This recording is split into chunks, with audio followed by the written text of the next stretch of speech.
Open session, and thank you for coming back.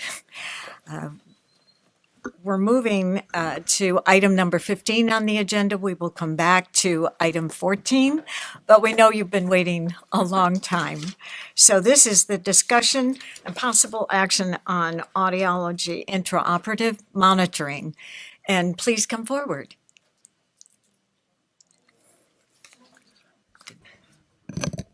Marcia, did you want to introduce the topic anymore? Sure. Okay.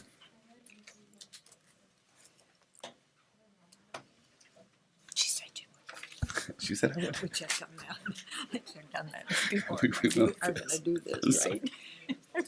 I'm sorry. I was trying to do it right. Would you like to sit here? Well, you're going to have to speak into the microphone, so, Oh, okay. but you can come up as you have something to say. Okay. Let me just introduce what I know about intraoperative monitoring, which I confess is limited. However, since I graduated from San Francisco State umpteen thousand years ago, intraoperative monitoring has always been a part of the practice of audiology. It perhaps was new and was not as recognized in some ways, but it always has been.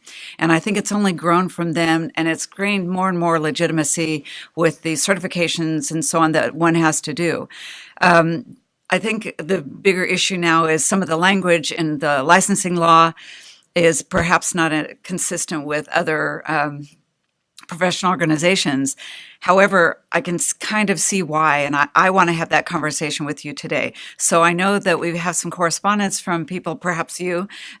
So I'd like to turn the floor over to you to tell us your view of this issue.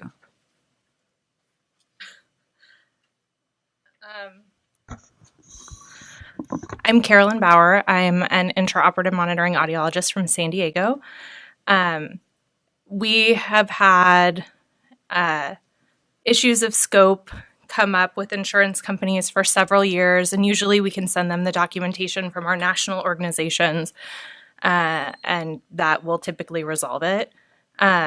We just feel that it has gotten to a point now where we need the language to change to reflect the large number of intraoperative monitoring audiologists who are practicing in California. Do you want to add anything? I would only like to add, my name is Elizabeth Harmio. I'm also an audiologist practicing in intraoperative monitoring.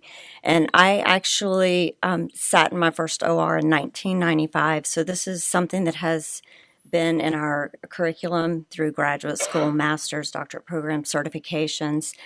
And I just feel as though the language within the scope of practice of our national organizations needs to be consistent with that of the state so that we're not being penalized or questioned as to why we're doing what we're doing, because it is something that we're well qualified, trained, and is we're being utilized widely in San Diego through our contracts with our facilities, our hospitals, our surgeons, our patients. And in fact, audiology and doing intraoperative monitoring, we actually have better performance outcomes than some of the other models that maybe don't use doctors of audiology and perhaps use techs in the operating rooms. So we want to protect our position. Maybe you could help me understand something. If you look at the current language, it does just define an audiologist as someone who works in some aspect of hearing, whether it's diagnosis, threshold, rehabilitation, whatever it may be. It's about hearing and balance. Mm-hmm. It isn't about intraoperative monitoring of spinal nerves Mm-hmm. or anastomoses or any of those other issues that you look at. Mm-hmm. How can we square that? I think historically with intraoperative monitoring, we were the only professionals that had evoked potential training, and it is something that has evolved over the years and now the decades. And so we do the same similar type of performance in the operating room. We're just stimulating different nerves, stimulating different neural tissues. But we are the only professional that has been trained for decades to read the brain waves of nerve responses. And so audiologists, it was a natural transition for us to go from interpreting waveforms of one type into another. And furthermore, in order for us to be able to do this, we have to get additional certification. So it is something that we are trained as again, a subspecialty. So not only are we audiologists, but we seek additional certification. So we do have specialized training.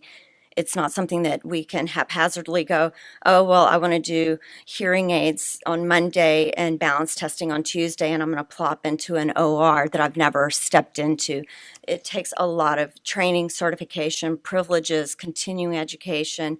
So we're just asking that it be consistent with what our training allows, and that is something that has been carved out already through our national organizations, and it's just not currently consistent with the state scope of practice. And I'm wondering if you can explain to us what academic and clinical practicum you complete in order to be certified? There are several different levels of training that you can receive. There's a national certification called the CNIM. That's a technologist level certification. It requires 150 cases observed and then a written exam. There's also a board certification that you can receive through ASHA. It's called the AABIOM. That is 300 cases, 3 years of experience, and an extensive written examination, as well as a very involved application. And then there's a national organization called ASNM that provides another board certification, and that has a written exam and an oral exam. So you can complete any one of those or multiple options of those different certifications, depending on the facility that you're working at and the requirements needed. I have a question. What are you requesting from this board? What are you pitching? What is your best? If you leave this room and said we achieved what we wanted, what do you want this board to do? We would like the board to add a line in our scope of practice that specifies that intraoperative monitoring is within the scope Of audiology. of audiology. And this line, if it will, in the Code of Regulation, right? California Code of Regulation will be added, will be making your life easier is claiming for services.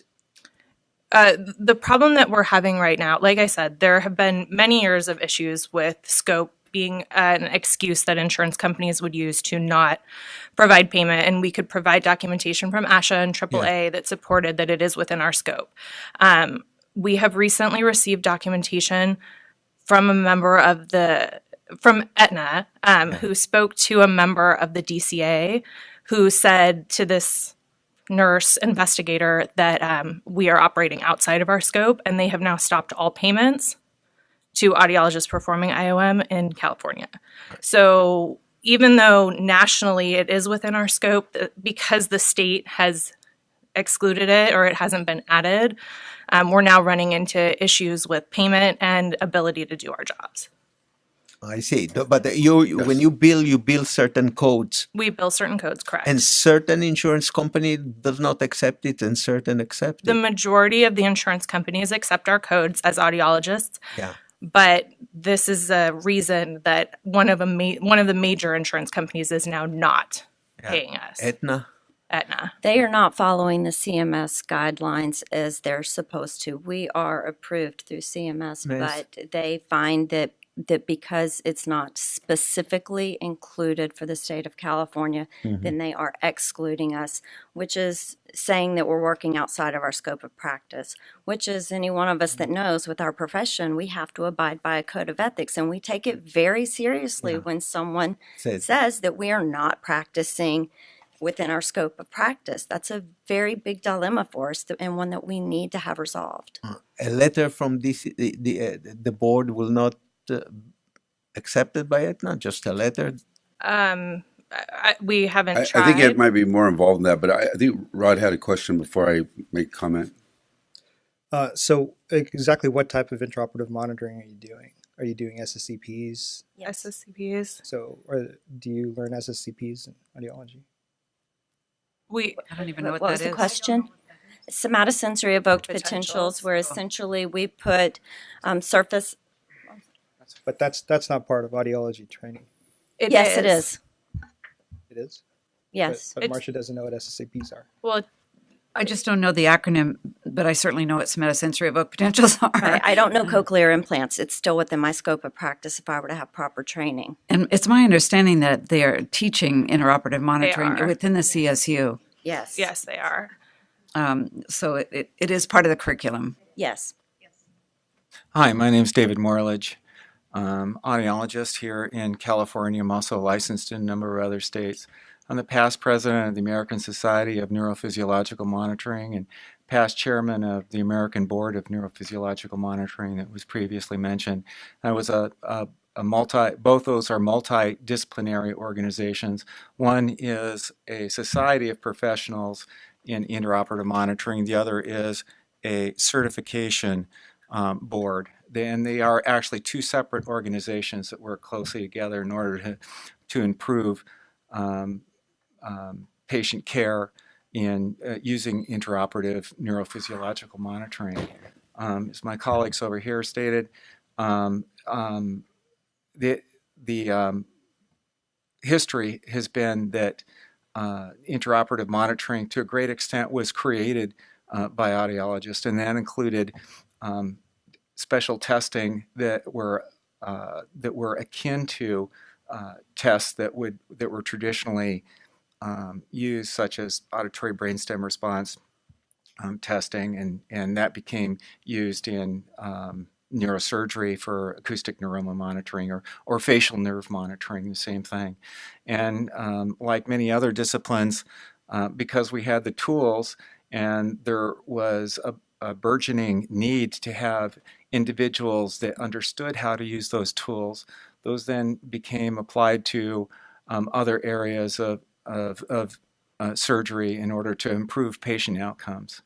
So really, from my perspective on this, and is that my understanding is the board really has two interests, and correct me if I'm wrong on this. One is patient safety, and the other is access to safe patient care. And I can speak from those two hats that I had as past president of ASNM and past board chairman for ABNM, that audiologists have been a part of those organizations from their inception, and frankly have done as well, if not better, than other trained disciplines in providing intraoperative monitoring. So from a patient safety and access, I think it is extremely important to make a clarification in the scope of practice for audiologists to include those areas that we have shown that we are able to perform safe patient care. Thank you. I agree with you. I think that audiologists are probably a group that's at least or the best trained of any other group to do intraoperative monitoring. But I just wasn't aware that that line of training was involved in. It is part of requirement for each one of the new programs coming out now that are producing AUDs, that intraoperative monitoring is a part of that. And also, as my colleague said, as in every healthcare provider, that you only provide services that are within your training, education, and experience. Otherwise, that would be an ethical violation. Okay.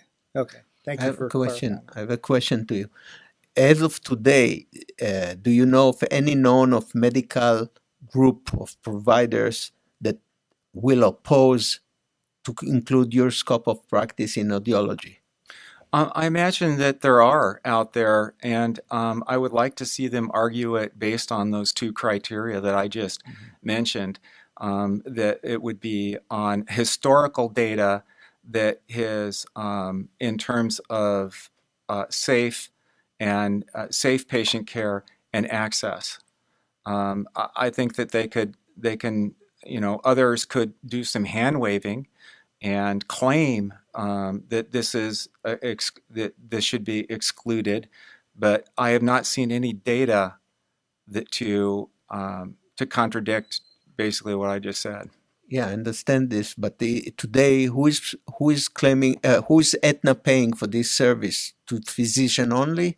Well, that's an interesting question. In my experience, having dealt with this issue in a number of different states, is that sometimes it will be another model in which there is a neurologist that is supervising under in some remote location using some form of telepresence and a technologist that's in the operating room. And I can tell you from my personal experience and having been expert witness in 23 different cases at this point, that is the model that is most likely to fail. And so from a patient safety and access standard, that model is the most likely to fail. And the number of cases that I've seen that have involved audiologists have been very few. Do you have any data? I don't have any data with me here today. Or someone has data to support that argument? I have some of the data that I'm quoting would not be available to the board by virtue of it being privileged to the board, to the examination board of the ABNM. They do not provide that data, so I can only tell you that. And as the ex-chairman of that, without actually producing it. In terms of the medical legal aspects of this, that data is probably out there in larger in larger numbers than I have, but it is very difficult to mine, frankly. The actual companies the actual entities that would be able to provide that would be malpractice insurers, and I'm not sure how readily they're willing to give that up as well.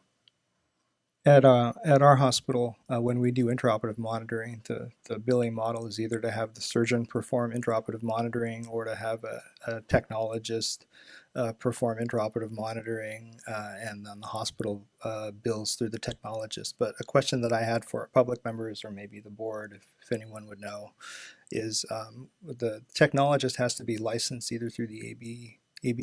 No, there is no licensure for technologists, as far as I understand, in California or any other state at this point.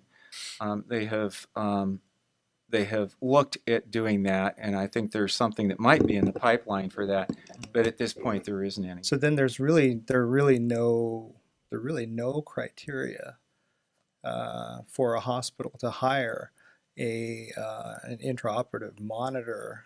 They can really be hired without any qualification by the hospital to perform this function. Well, in the model that you're talking about, where the surgeon is actually the one who's supervising the technologist, right, they're also doing, well, and this is something that is surprising to some physicians as well, is that in that model, they are responsible for both the technical and professional quality of the data that's being collected. So they better know how to operate the machine and right, what can go wrong, being an otolaryngologist and probably doing a lot of facial nerve monitoring that way. Right. I'm sure you understand that. Right. But technically for a technologist, there is no requirement you can have a high school diploma. Right. It depends on the individual hospital's bylaws. Right. Fortunately, in Southern California, the majority of the hospital bylaws insist that their intraoperative monitoring is conducted by an audiologist. So some of the hospitals in San Diego do have in-house teams, but the majority of the services are performed by outside groups, and we bill on our own. Mm-hmm. Mm-hmm. Which then comes back to the original question that came to the board. I just wanted to give some background on that. And I provided in your materials the definition of audiology, which is in Business and Professions Code 2530.2, which is a definition of the practice of audiology. The question, we have an email address where anyone can, submit an inquiry to the board. The question that came to the board was, not whether you were practicing outside of your scope of practice, but whether intraoperative monitoring is part of the definition of the practice of audiology. And that question was answered that we couldn't find it in here. And I don't think I don't think our staff person really understood the reason for the question or how far that was going. So I think that's why we're here. So to address Amnon's original question, it would take a statutory change unless we had a different definition of what is defined in the practice of audiology, and unless legally that was included, intraoperative monitoring was included in that definition. Well, if you accept the ASHA definition, then it would. If that is the definition of the practice of audiology in the United States, which is right, and I wanted to would point be. that out too. I've also included scope of practice and position statements from California, American Academy of Audiology, and the American Speech Language Hearing Association, which both state that it is within their scope of practice.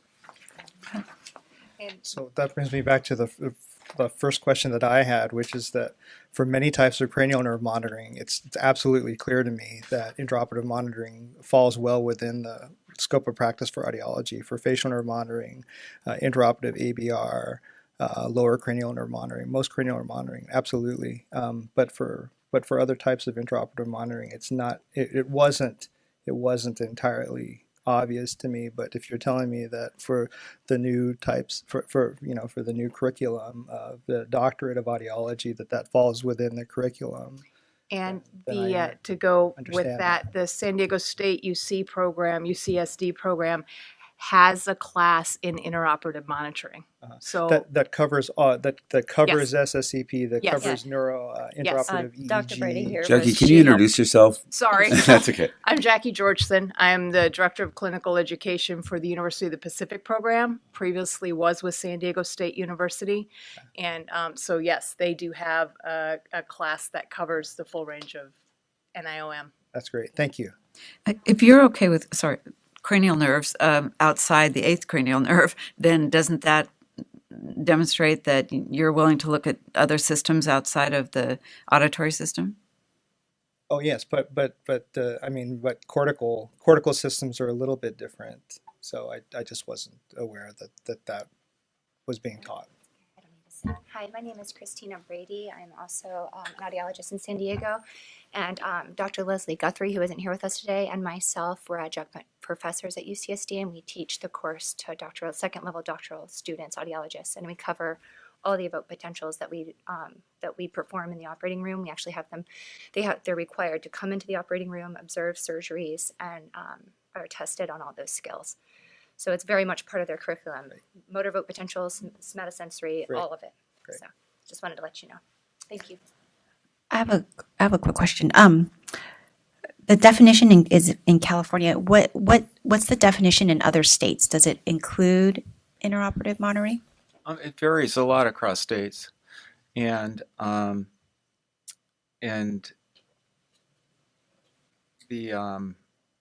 different states have every state has a different written statute that includes the definition of audiology and what scope of practice is.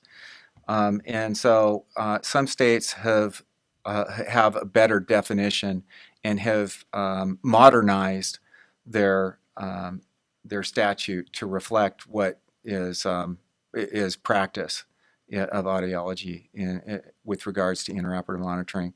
Some states have not, and so California is one state where there is a large contingency and a long history, having been part of that for like 35 years now, of providing intraoperative neurophysiological monitoring, and so consequently it would be appropriate for it to be one of the first states and leading states to make a really clear definition in their statute. Would I be able to ask the board to our board staff to find out what other states include? We have We that have that documentation. information. Oh, okay. That would be We, really we helpful. have, I think, 12 different examples from 12 other states. Okay. Can I just ask a practical? Do you have a complete list of all states? Yes, I do. Of every Okay. state's practice? Oh. I've got the states that include intraoperative monitoring. Is that what you're asking?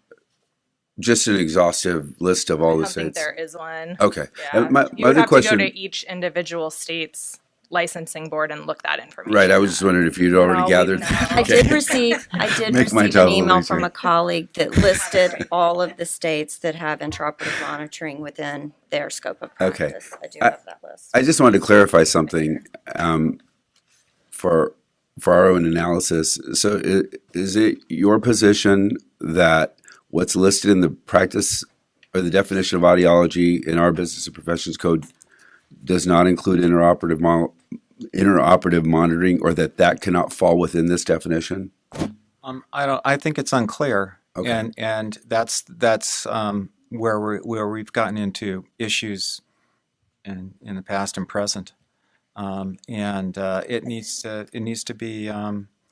But could brought it up be to date. interpreted that way to you? What's currently in the definition? Well, if you're looking at it as a matter of exclusion, and you go into, I've read the, it's been some time, but I read the statute on practice of medicine, and some phrases that were used that would say does not exclude, this does not exclude other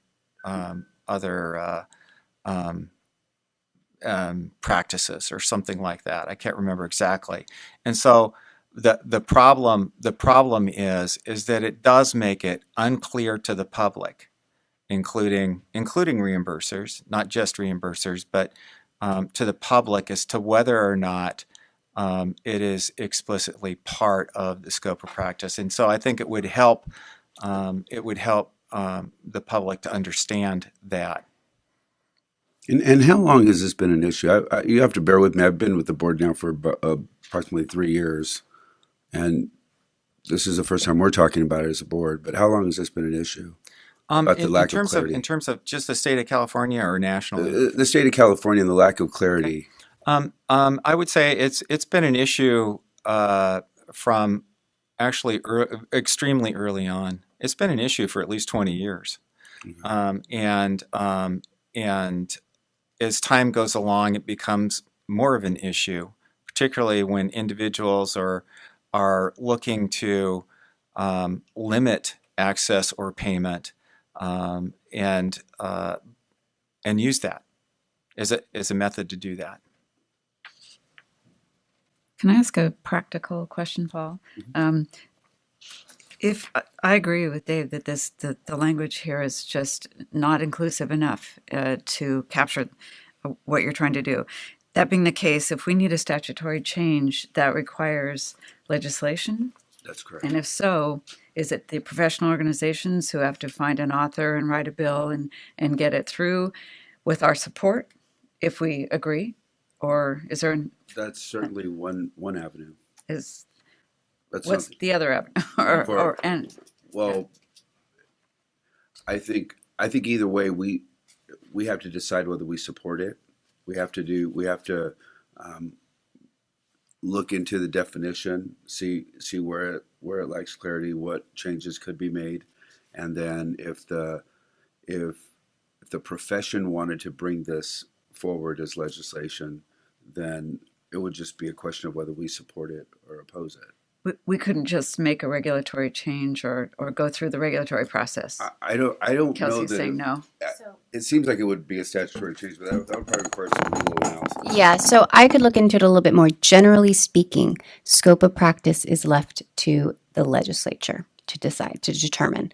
So that doesn't mean that boards have some autonomy in interpreting those statutes, but I would definitely have to look at it a little bit more, but my inclination is that a regulation change would not suffice. Right, If we were and I think expanding the that's scope of what practice. Marcia was It asking. would be a legislation change. Yeah. Whether there was room in our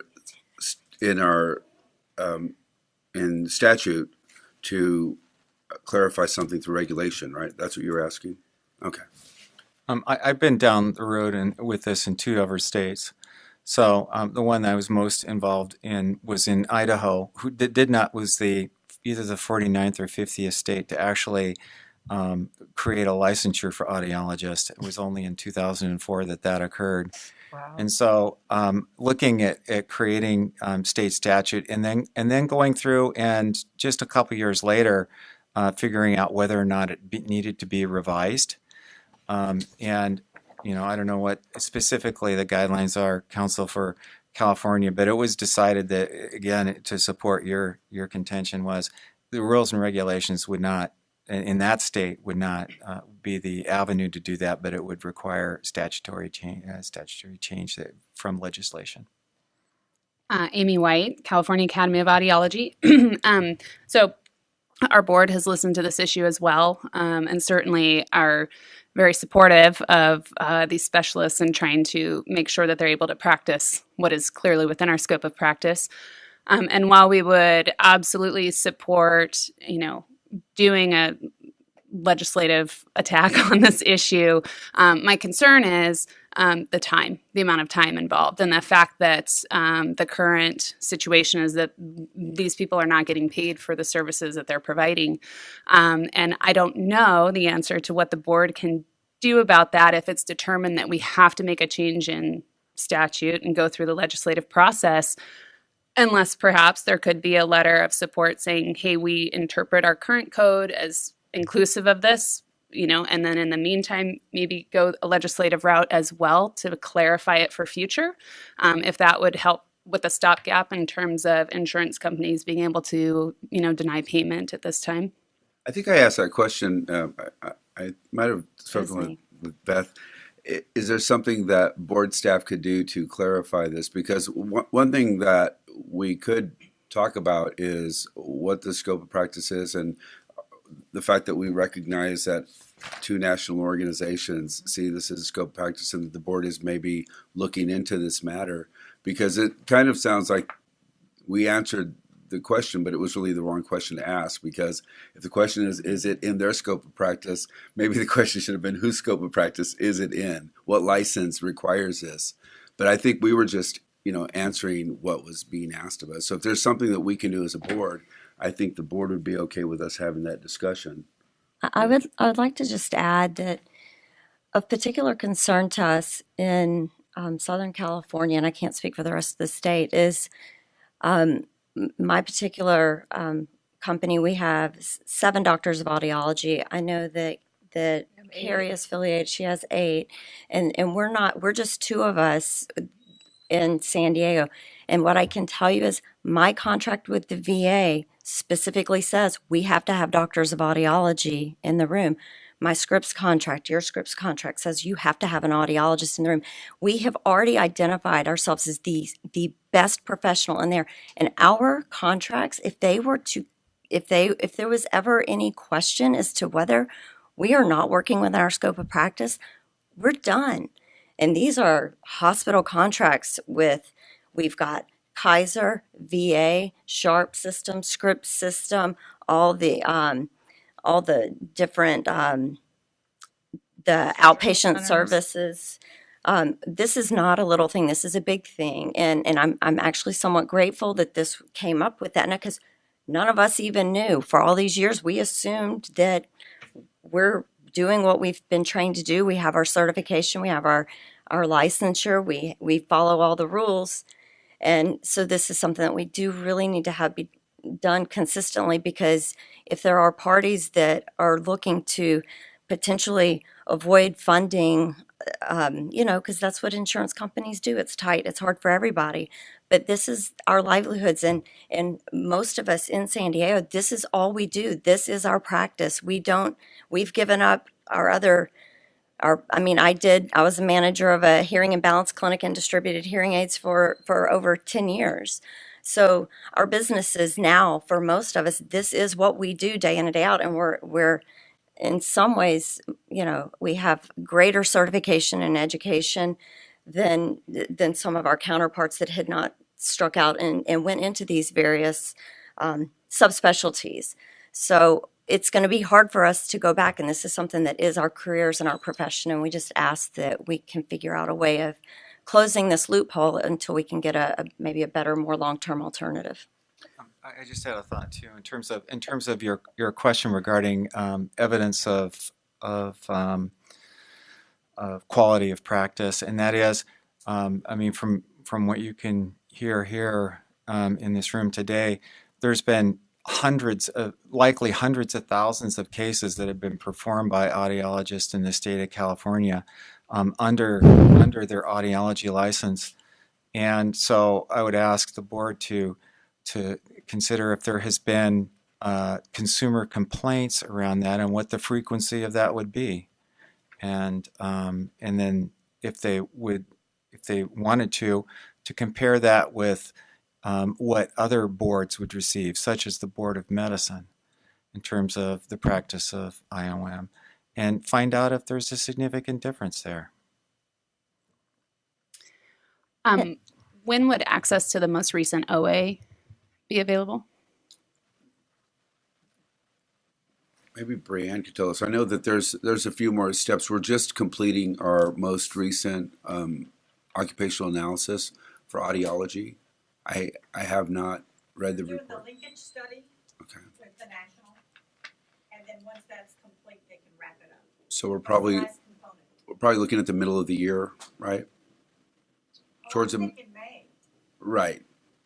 Towards mid-year. Okay. Yeah. I just believe there'd be further support in the current OA in terms of the expert audiologists that served on those panels, and including IOM as part of our occupational analysis.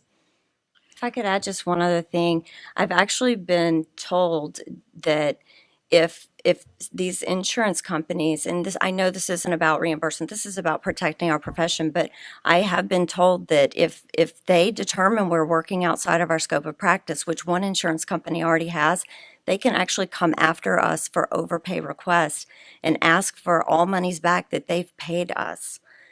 So we're not just talking about stopping future payment, it's asking us, we have liability insurance that matches surgeons. We know that we carry a large liability, but to then have them potentially come back and not only tell us we're not supposed to be doing what we're doing, but to ask us to pay back money that, we've paid out to our partners and spent for our families, it's a big deal. I think if the board agrees, and we can continue to discuss it further, but that if we were to provide any kind of documentation, it has to be from a consumer protection perspective. And you've all given us some evidence of that, and we can certainly be gathering more. Would it be in our purview to either assign a board member to work with the professional organizations to bring something back to the board for consideration? I think so, yes. Does it require a We motion? can have all the audiologists on the board will be on the committee. That's not funny. If you can have a motion, or if you just wanted, if the Madam Chairwoman wanted to assign a certain task force, she could do that within the scope of her duties. So, Would you like to do that? Yeah, I would. okay. You're welcome to make a motion though, if you so choose. Well, whatever you think is the right way to do it, but no right or wrong way. Madam Chairman. Okay. Okay, I'd like to move that as the sole audiologist on the board right now, that I be assigned the task to work with the professionals who do intraoperative monitoring, as well as the professional organization of the California Academy of Audiology, to develop a letter or document supporting our discussion today that you perhaps can use, and at the same time perhaps help direct. This year, unfortunately, it's a little late. All bills had to be in by January 30th, so it's unfortunately another year. That's what makes the letter even more important, to get something out that the board can agree to from that consumer protection perspective. Got that motion down. Is that too long a motion? I move that I help them second write a to letter. that long amount of verbiage. I can shorten it. It's been moved and seconded, what you just said. Is there any more discussion on the board? Okay. Any discussion from members of the audience? I'm sorry, just so that I don't drop the proverbial football myself from CAA. Is there anyone here that wants to be identified as the point person that Dr. Raggio and I can interface with to get the letter out? I mean, or two people or three. I mean, can we just know who those people are? Yes, I would. Yeah. Is that all? Okay. I think Dave has great perspective, Dave? so I hope you'd consider it. So I get everyone's emails before we leave today? Yeah, sure. Okay, great. Thank you. Are we ready to vote? Okay. Yes. Yes. Yes. Aye. Yes. Yes. Yes. Unanimous vote, so thank you. Thank you for your Thank time. you. Motion has passed.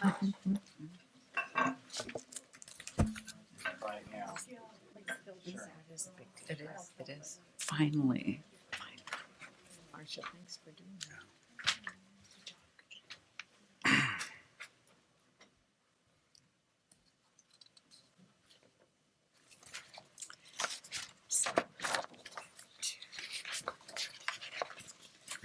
Going back. Yeah.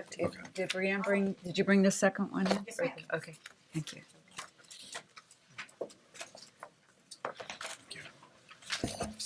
So this one contains the changes. This Yeah? is Contains the changes? the edits. The edits, yeah. And they're underlined, I believe, right, Paul? Well, I can see this one. It is in here, yeah. Okay. Yeah, I don't think they're.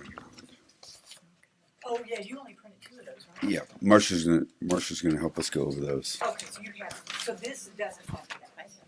I thought this was incorporated. They're No. incorporated We're on, edits. supposedly we only printed two. Yeah, she has that one, and then you're giving her the But fresh. this is incorporated. The edits Yes, are incorporated, yes. Yeah. I can tell by the title. Okay.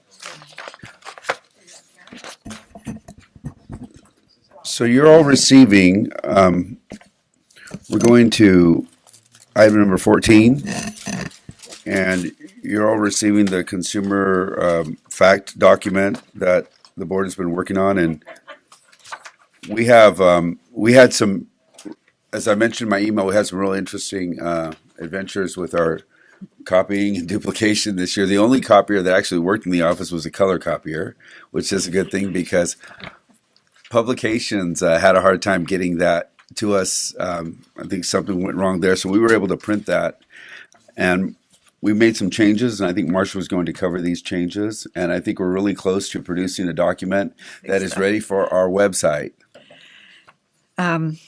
Yeah, so you recall last time, this document evolved from a bill that was put forth by the HLAA individuals or people working with them, and they wanted us to, at minimum, put something on the board's website that consumers could access that would discuss hearing loss and hearing aids.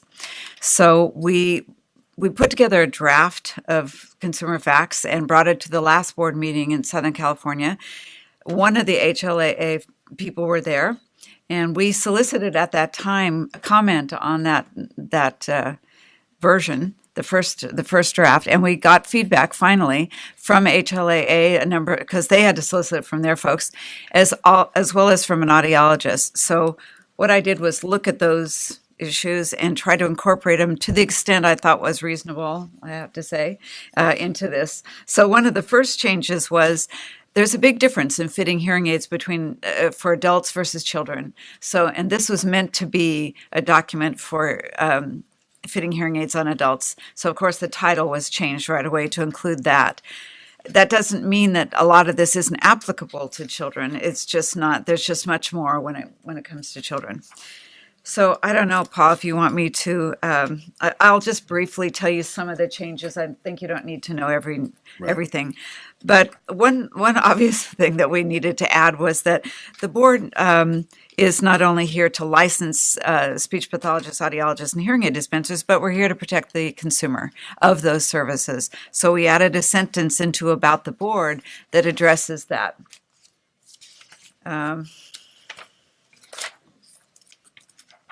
We're removing pictures of children because we did have a child in there. We added various recommended phraseology and or vocabulary to try to make it very lay friendly. And hopefully we've done that. One of the things that the HLAA folks wanted was to speak about analog hearing aids, because some of those folks wore analog hearing aids back in the day, and they have really not been around for about 20 years. So we put in a single statement about that, but they still came back wanting us to talk about it more. They just don't exist anymore. So we put a statement in: analog hearing aids are no longer available from the major manufacturers. And I don't know if they're available from any manufacturers, but I guess that's pretty safe. Now this hearing aid style, there are a number of styles, and I guess we're going to add some photos to that. I don't recall that changed, but Yeah, we'd have to. Okay. I think that's something that we're still going to discuss. Anyway, if you look through each subheading here, we made small changes to a few of them. I'm not sure that we added a lot. There wanted to be more association between Bluetooth and wireless, that they are kind of one and the same thing, or one uses the other technology. Again, trying to make it as clear as possible. Might have added a term or two to the glossary, but most of it stands as it was. After the last meeting, I had two people come up and who are not even in HLAA or anywhere else and said, "Oh, I didn't know that's what that meant." So they were really pleased as consumers themselves that we had put some of the things in there. We have our additional resources. So I'm thinking this is in pretty good shape and that it's fairly close. I don't know if you've had a chance to look at it, but I have. I think we just have to decide on some layout and graphic issues, and I'm hoping that we can move forward with the board's blessing. the only thing, this under hearing aid styles, it says there are a number of hearing aid styles, photos to come. I'm wondering what that looks like. Well, one option would be to leave it the way it was, Let me see how it was. or to where there's a description, or to actually lay out some graphics of the different styles. We were concerned that our booklet was going to become too much if we start putting pictures in it, and that it might be better just to kind of keep it the way it was. That's something that we could talk about. I'm trying to find where that was. Oh, I could tell you where it It was is. at page 6, but it's not page 6 anymore. But the target audience like the pictures. Yeah. It seems to me the target audience would use the pictures. We know them, we've seen them. I just but wanna for see the what we target audience we're had looking before. at, they would have some idea. So the section on PSAPs, it says they're primarily designed for those without hearing loss. That's the current language. Yeah. Was it going to be changed to those with mild hearing loss, or are we going to keep It's it? page 6, Marcia. We're going to keep it. Well, we hear various things that the FDA is going to be publishing all of their regulations and so on very soon, and then we hear other stories that it'll be 3 years from now. 3 years. So not sure. And then Allison said, no, they're fast tracking this. It's going to be out soon. So that's a good point. That I'm not sure what we want to say about it. Perhaps in the future there will be over-the-counter hearing aids that But- may be from mild to Yeah, moderate. but this is gonna be on a website, right? So we can update whenever it's come, a year, We 2 years, can. 3 years. I mean, we're not going to Okay, print can I these, see right? one? Or are you going to have a stack to mail out? It's intended for our website. Okay, so we can go in and update and Sure. things. Okay. I still don't see in the old Oh, one it's on where there page, are it's in pictures. page 6. The pictures aren't there, but that's where the pictures Oh, would go. okay. It says. So will you show it one more time to me at least? Yeah, no, I see that. I thought he said there were photos in the old version. No. I have The old the old version just version. tells us where the photos would go. There weren't photos there. Okay. Oh, we just had a paragraph about it. Right. So there's not going to be a booklet like that. No, it's gonna be on the website. That was their request. And we had our concerns that maybe consumers wouldn't necessarily go to our website. So those organizations will have to kind of spread the word that it's available there, as will we, I guess. Yeah, that was the intent was to put it on our website. That's not to say that we can't print them or that DCA publications wouldn't be willing to print them, but not to the magnitude of what was being suggested in the legislation that every person who dispenses hearing aids gives these out. That would have been Right. quite a budget to So print do those. we have the resources to print 100? Oh, I'm sure we 10? do. Yes. Now, we were going to print some, and you can do it as events come up. So when Paul goes to do outreach, he could take some. Right. That's what I was thinking. Yeah. Yeah. Yep. Okay. So do we need a motion to accept the new version? I don't know that we need a motion. Do we need a motion? I don't recall whether or not this was delegated to, I say a motion just to be safe. yeah, so we could do a motion just to be safe, because I don't recall whether or not it was delegated for Marcia to make the final call on it or Want to be not. unauthorized. I don't know my if job. I wasn't authorized to make the final call per se, but simply to Then we need a motion. to gather all those and We're all- That's settled. incorporate them into our existing document. Okay. No. I'd like to present a motion that we accept our revised consumer fact sheet for hearing loss and hearing aids to be placed on the board website as amended. Is there a second? Second?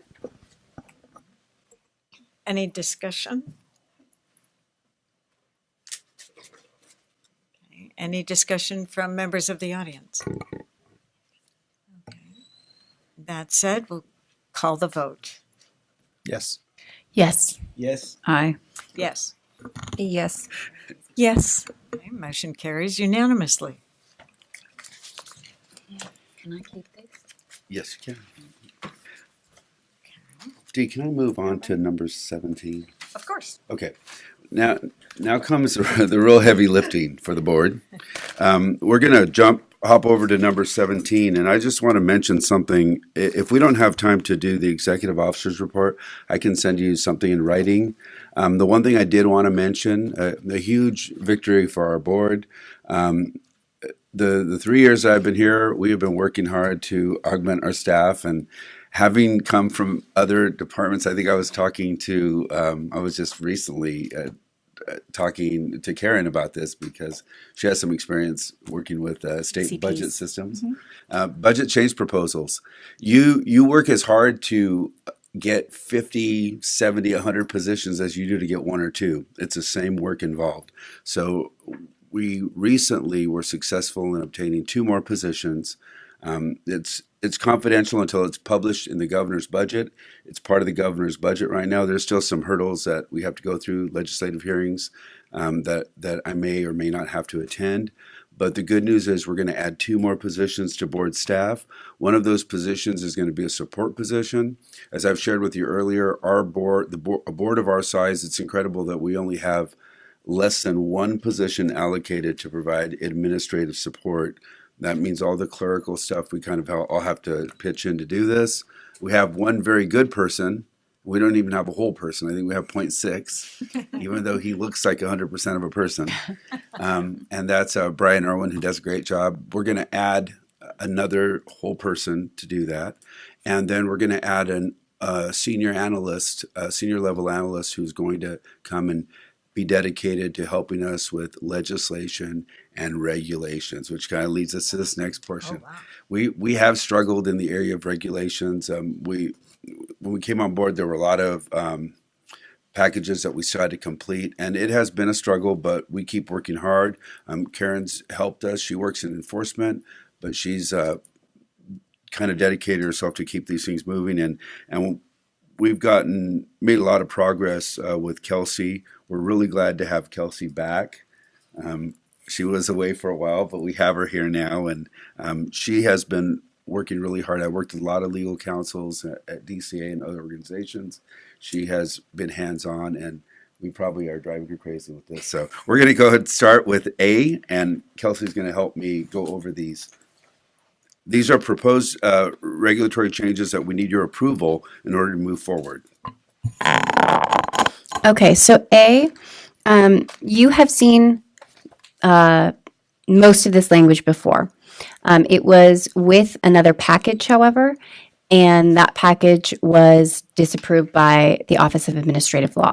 So what I have suggested is that we remove this part into its own package because this is your fees. And so we'd really like to get these moving. So this is to amend 1399.157. And you can see where the underline is and where the strike through is. The strike through is previous language. The underline is the additional language. I do want to call, though, there is a typo in subsection C. It says the application fee for speech, and Brianne or Karen, please correct me if I'm wrong. It should be $150, not $50.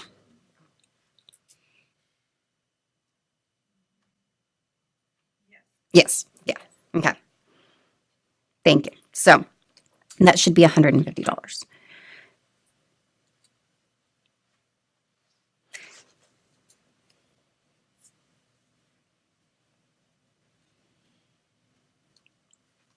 Are there any questions regarding the fees?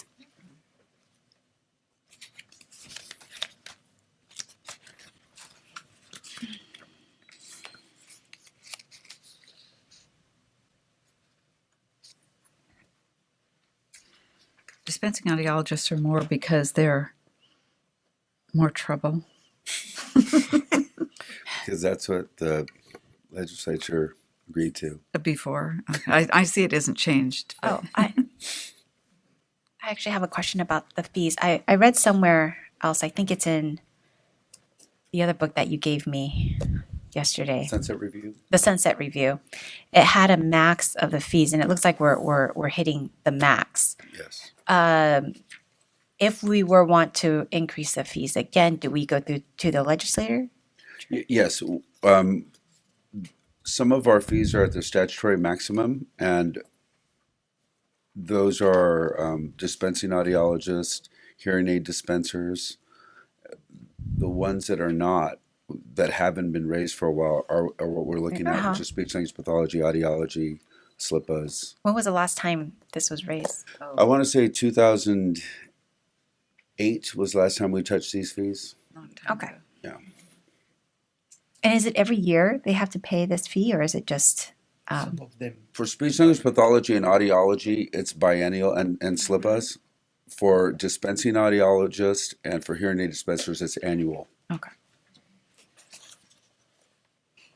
For audiology aids, it's a one-time fee, and speech language pathology aids.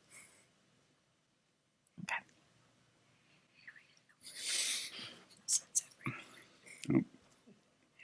Do we have to vote on every? Yes. So you can vote to, I have a, okay, let me get this in. We have a script. Oh, you have a script? Okay, so I did, because I know I provided it. Oh, I don't have the script. Oh. We have a script. Oh, okay. I provided it. I don't know if it didn't end up in the book. Oh, that's right. We don't have it. Okay, let me grab that for you. Is it audiology aids not listed on this page, or am I missing it somewhere? It's under E. The fee for registration of an aid Of an shall be aid. $30. An aid is an aid. Yeah, an aid being both speech language pathology and I audiology. had to pay like 80 or something. No, we paid 10. They currently pay 10. The statutory maximum is 30. And maybe, Paul, do you want to speak a little bit to why they're being raised so that the board has that understanding? Yes, and I think we've talked about this several meetings ago, but this has to do with we're having some issues with an upgraded fiscal system called Fiscal, and we're struggling to get reports. I do have an expenditure report. Our budgets office has been really good about staying on top of that, and they provide us with a budget report.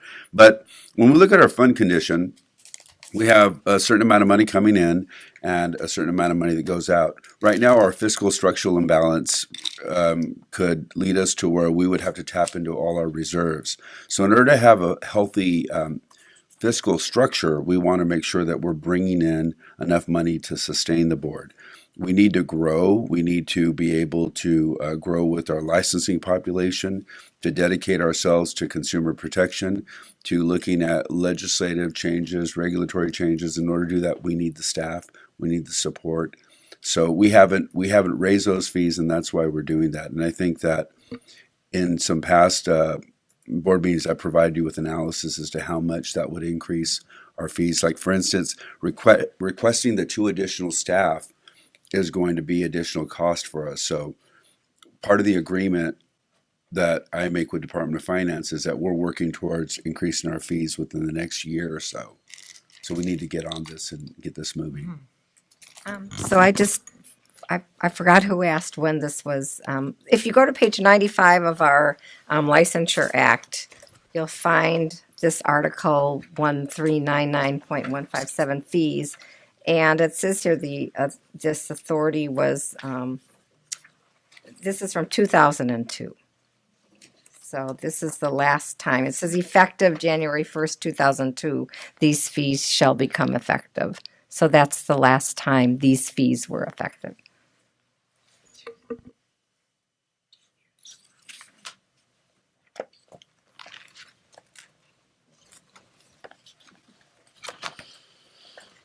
Okay, so I have a sample motion if anyone would like to take it up.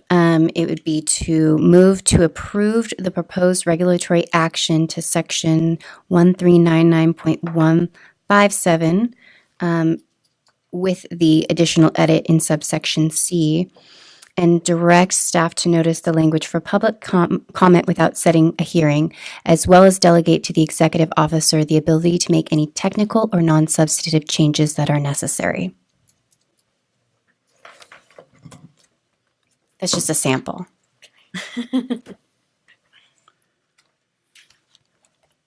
Is there a motion?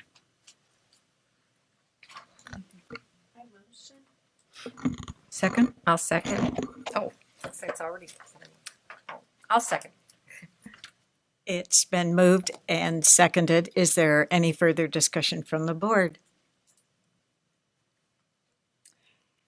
Is there any discussion from a member of the audience? Okay, that said, we'll call the roll. Yes. Yes. Yes. Aye.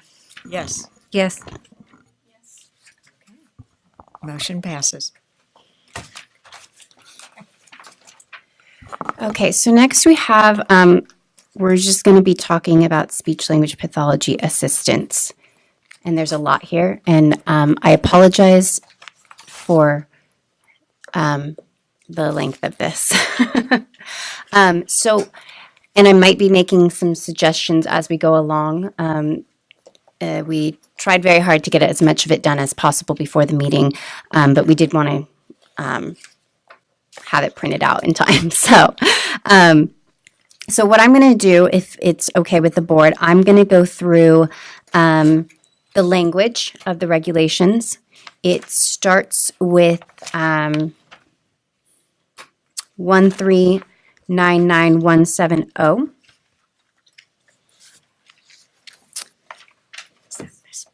And then it's also 170.4, 170.6, 170.10, 170.11, 170.13, 170.14, and 170.15. And this was the hand carried in today. There are also, oh yes, we'll talk about the RPE and supervised clinical practice in a minute.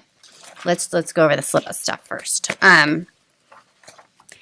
So there's also two. Just to make sure everybody's on the same page, Good. this is the third page of the handout that you were given. That's where it starts. And it has some red writing on it. It says, I put it in my book already, so. I think it's tab Sure, yeah. 17B, right? 17. It is 17B and E, right? C, Okay, B and C. Oh, okay. B and E. Okay. B and C. B and C. Oh, B and C. Which is it? it's what Kelsey is looking at is the third page of the packet you were handed. And it starts with 1399.170 definitions. Okay, it's page 1. Yeah. Got it right there. There you go. So I would take those other two pages and just kind of set them aside for now.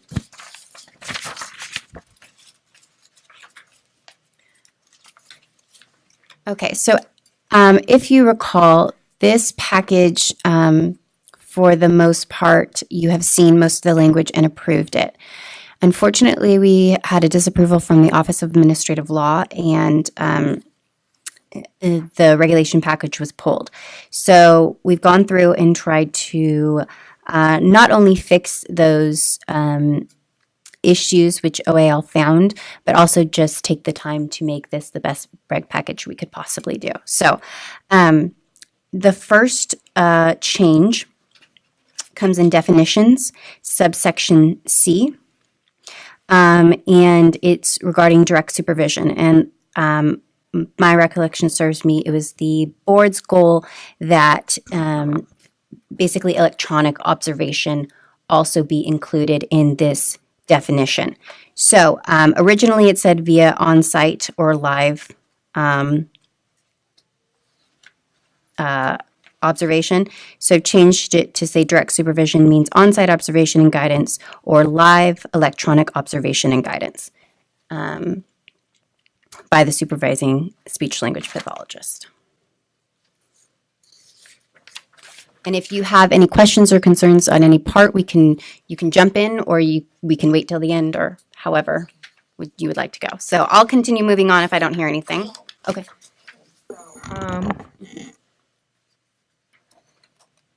So it just needs to be live. It doesn't need to be on site. I mean, I guess I'm confused by that word. So it says and I apologize. This is Well, there's it some said first either the direct supervision meant both on-site or live or electronic. via on-site or live electronic. So I think what we did was we just reworded it. So it was not redundant. It says on-site observation and guidance or live electronic observation and guidance. So you're there giving. So you mean you're sitting in another room and watching it on your laptop? Yes. Okay. Yes. We just reworded that, didn't really change the definition. It didn't change the definition. We worded it. Okay, so then on to the next page. At the very end of this definitions, we've added qualifications deemed equivalent by the board. And that is something that in your statute is delegated to the board to deem qualifications equivalent. So that was included to include a person who holds a license or has legal authorization to practice if practicing in a setting which is exempt from the licensure requirements of this act. So that essentially covers licensees and credentials. yes.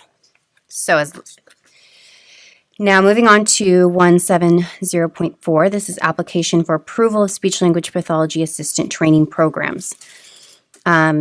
It's in subsection B1 that the first change is, and okay. Okay, so I want to go back to J. Means a person who holds a license or has legal authorization to practice. So that also, I guess, a little bit of concern that I have about that is we're trying to include individuals who have the SLP credential in the schools but aren't licensed. I understand that. But the variable term waiver in the schools also falls under this, and I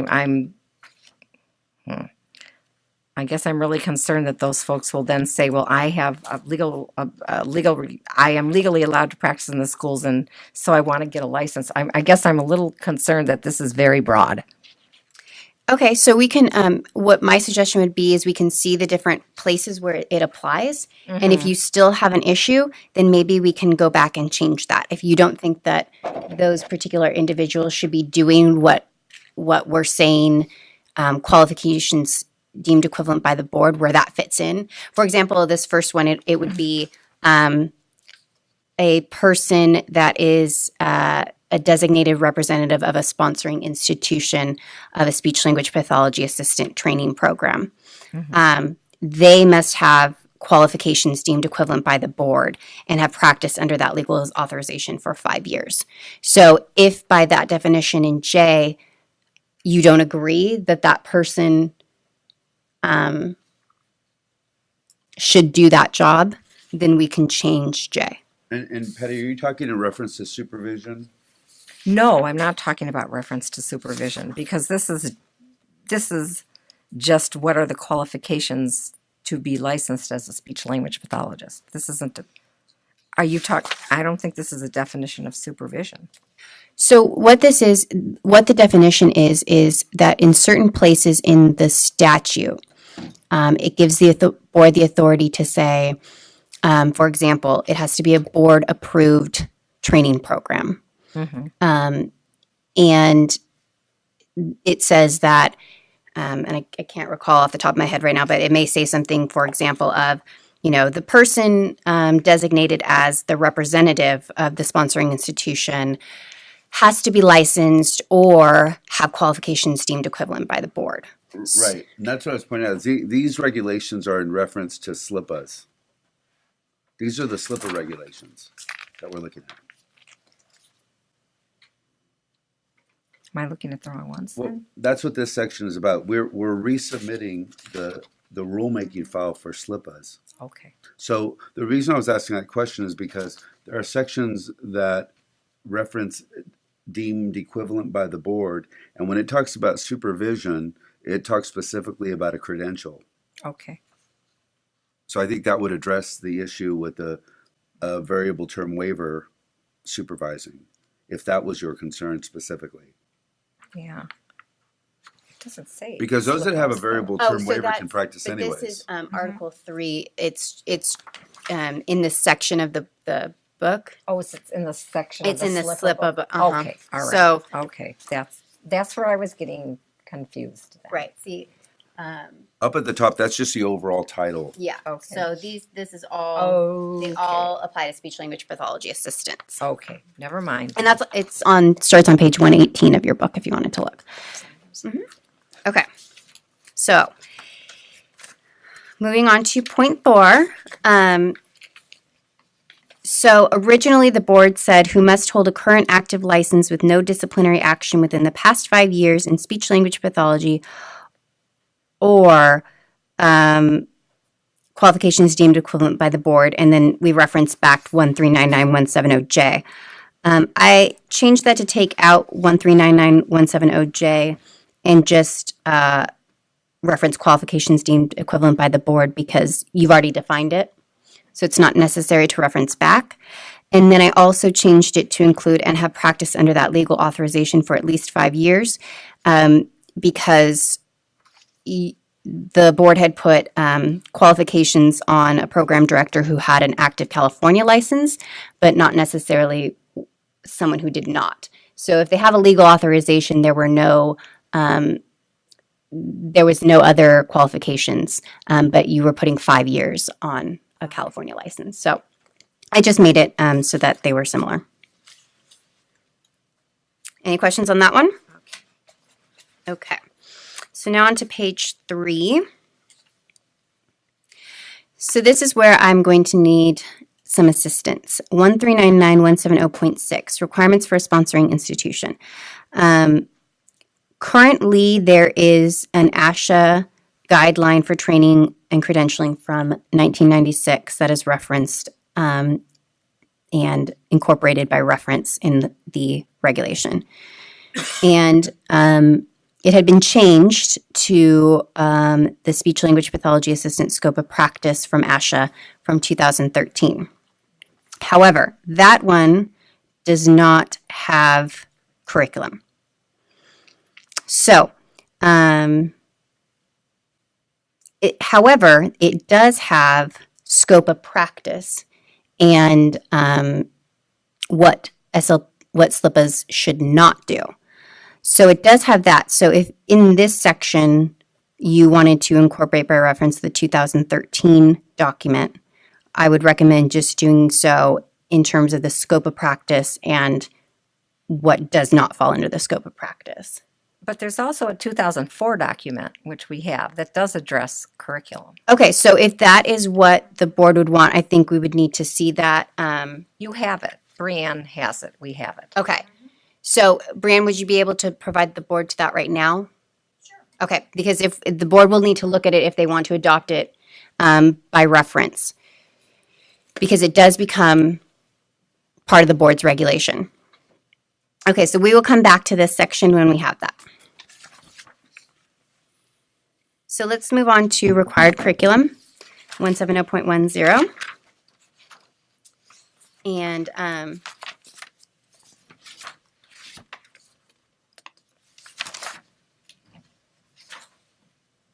in this one,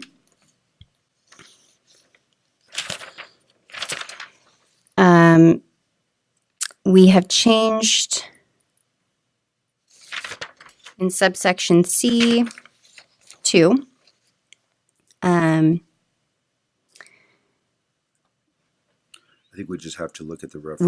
We have to figure out what document, again, the ASHA document we want to incorporate by reference for this, because again, it's curriculum, and the 2013 did not have any curriculum. Yeah. So if the 2004, although if I remember correctly, you were saying from the minutes of the last practice committee that the 2004 and 1996 documents are essentially the same. They are. So perhaps we should continue to keep the 1996 version? Well, the difference is that the 1996 version, ASHA was moving forward with certification for SLPAs. Right. And in 2004, that had been deemed something that the association would not be doing. Mm-hmm. So they took out references to certification of SLPAs. Okay. But the actual content, curricular right. type of information remained essentially the same. Because this only references Appendix C. And I believe Appendix C only, I have it right here, but I think Appendix C is just suggested competencies.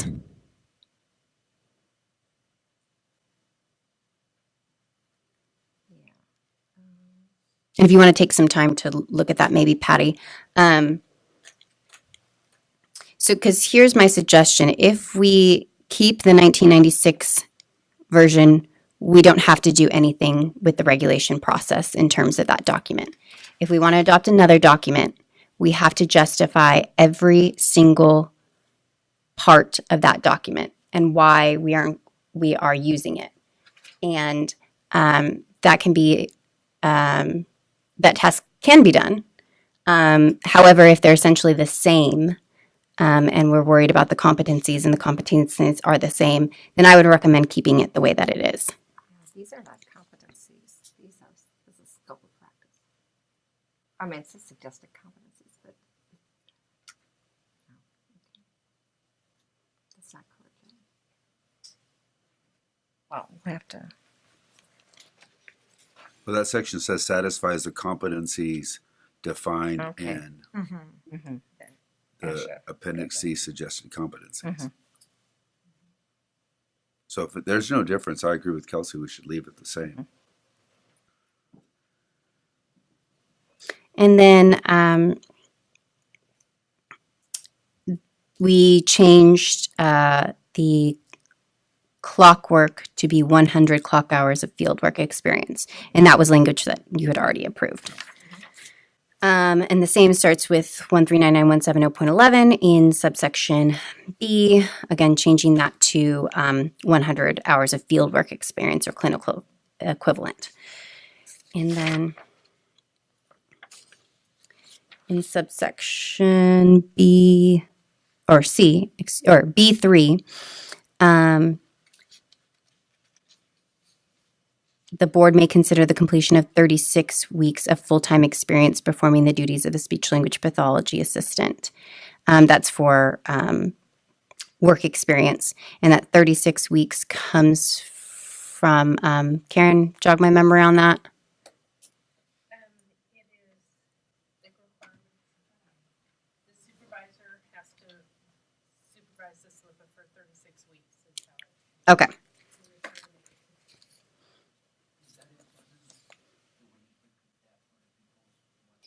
Oh, yes. Okay, sorry. So it's because the supervisor is required to supervise the SLPA for 36 weeks. So that's why we wanted to make it consistent. Is it for like a full 36 weeks without any stops or? It's 36 weeks of full-time work experience performing the duties. I don't... like they could do 10 weeks, take 2 months off, and then do another 60. I don't know. Because it just has to be 36 weeks of 30 hours. Okay. At least during that time frame. Can't you not hear me? Oh, I could hear you. It just has to be 36 weeks within that time frame. Yeah.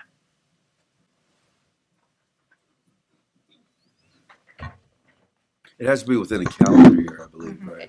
Okay. Yeah, Okay, we're then- just trying to make everything consistent, and the definition for full-time experience is 36 weeks in a calendar year at a minimum of 30 hours a week. So then we should put that here. Yeah. So that should be the definition here. Well, we do have it there. Actually, we say full-time work experience, and I think we just have to look at our definition that follows. Probably need to reword that. You see what I'm talking about, Kelsey? Look at 3, and then we have the definition down here. Right. But that definition applies to the requirements for the supervision of the speech language pathologist. So I'll just, if you look down to 170.15, that full-time experience is used in this section means at least 36 weeks in a calendar year and a minimum of 30 hours a week. I am going to insert that up in subsection B3 so that it's consistent.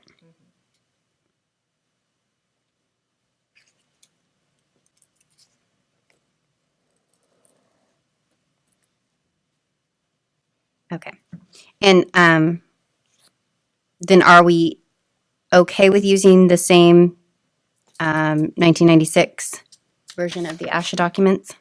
I think we have to wait and see Okay, Marianne's okay. going to bring that Okay, document okay, down to us. We perfect. should take a quick look at that. Absolutely, before. absolutely. Okay, so let's go on to 170.15. I did just a little bit of reformatting. So the supervising speech language pathologist, and then hereafter called supervisor, and then inserted the supervisor shall, and just kind of cleaned that up. And then the language that the board had already approved was and have at least 2 years of full-time experience providing services as a speech language pathologist. And then we defined full-time experience as used in this section means at least 36 weeks in a calendar year and a minimum of 30 hours per week. Then just some more technical cleanup.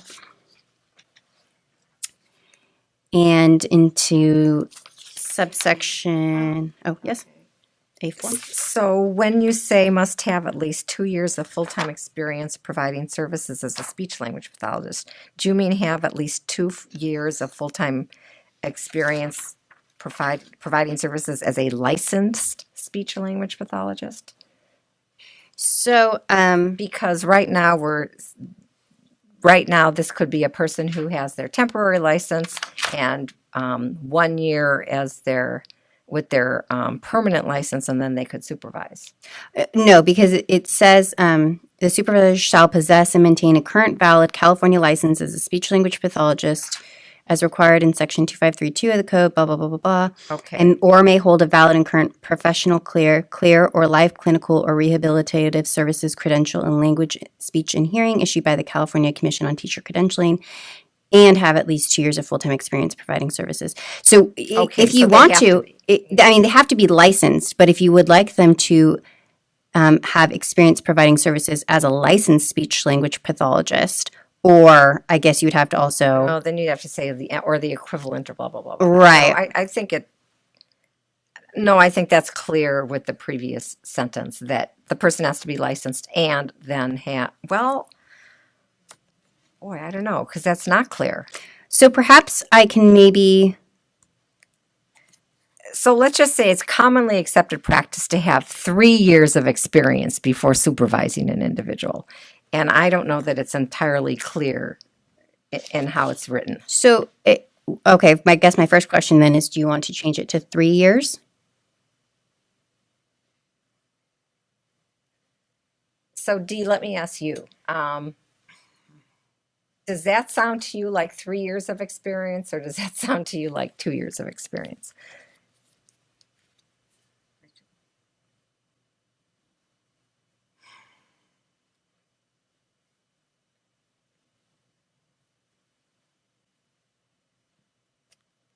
Two. Yeah, that's what it sounds like to me. So I think it does need to be changed. Yeah. Okay, so change to 3 years. Yeah. Okay. And then I think that if you want to make it I think if you want to enforce it as you have to have had be licensed or providing services as a licensed speech language pathologist, or we could use the language. So this is another issue about. So you can work in the schools with a credential and be fully, have and be absolutely fine. Do we want someone with a credential but not a license supervising someone to be licensed? That does not make sense to me. That's not either. And that's but that's what this is. That's what this is saying. So what the That's what the current regulation. That's what the current regulation Current says. regulation says or. Or. It's License the or or. credential. Yeah. Right. Well, I'm not sure that's how we feel about it right now, since we're revising it. And I just wanted to look at the Yeah. statute, if there was anything that required you in the statute for having it.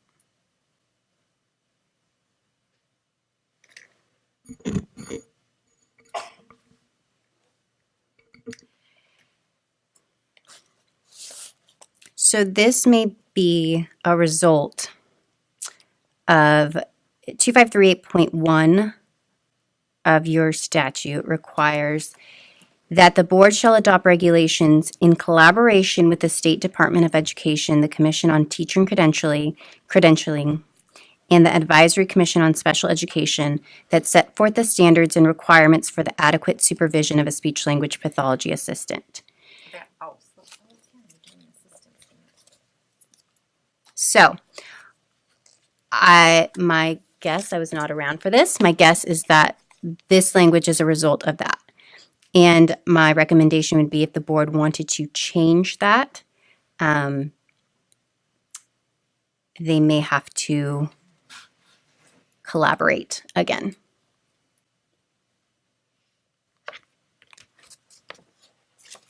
Change it from what was already approved by the board of being 2 years of experience? Or change it as far as allowing a person who's credentialed to supervise? Because if we leave it as what was already approved and suggested, we're fine, right? Right. Let me just read this quickly, please.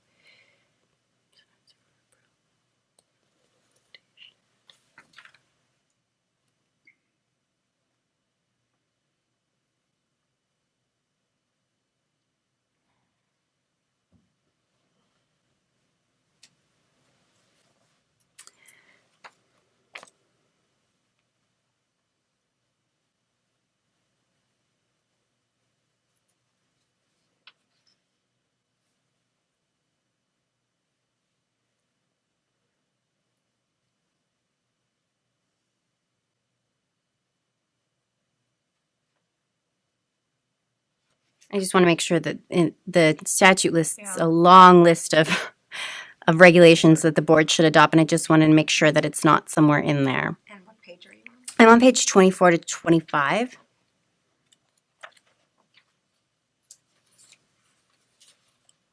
Just what you see up top. Yeah.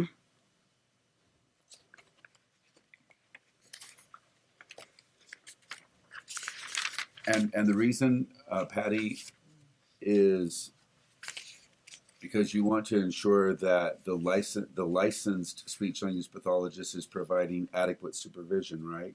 Mm-hmm. And you have concerns about someone who's only credentialed and not licensed? Yes. Okay. That's true. Yeah.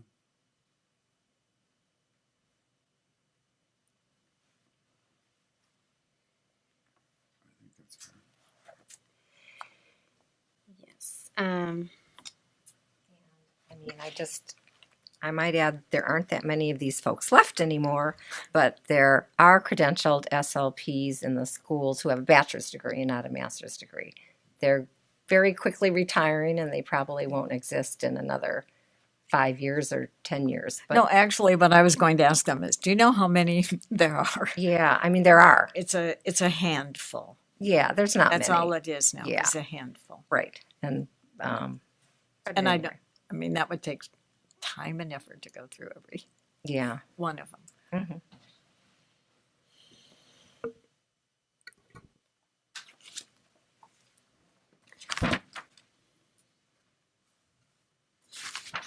So I think that for this part,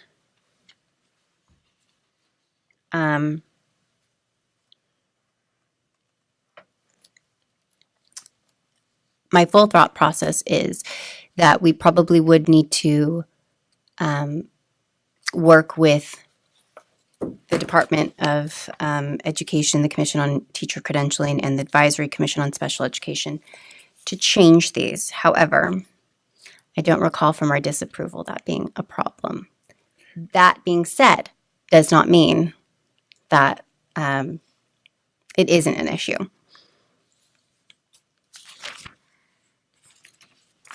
Well, we never had, I don't recall having issues with the rulemaking file when we put it out for public comments or had any hearings based on that.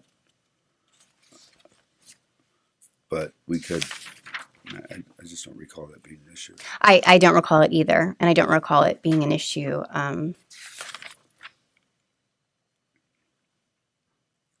Because I think that Patty makes a good point. Is if we're trying to set forth standards that require adequate supervision, how can we do that unless we know that that person has met our qualifications? Mm-hmm. And if another licensing organization allows temporary waivers or allows people to get in that don't meet our qualifications, then I don't think we're doing our due diligence in allowing that. Well, I think this allows someone with a variable term waiver to supervise and a SLPA. And quite honestly, the SLPA has more training than the variable term waiver SLP who's supervising them in some instances. So that to me is a really big concern. Is that the only concern, the variable term waiver, or are there others? Well, the biggest concern is for sure the variable term waiver. VTW, yeah. Yeah. You call that out.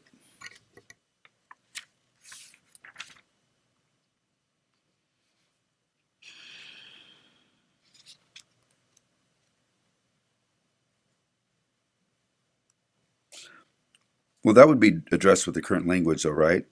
Or may hold a valid and current professional, clear, or life, clinical, or rehabilitative services credential in language, speech, and hearing issued by the CTC. Variable term waiver wouldn't be included in that because that's a life.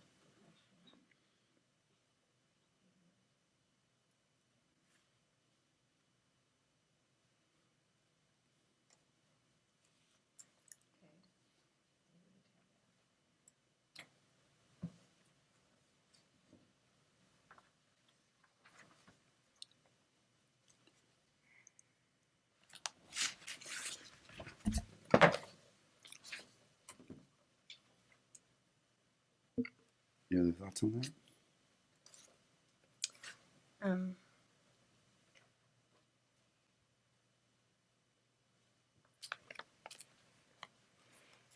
No, so Well,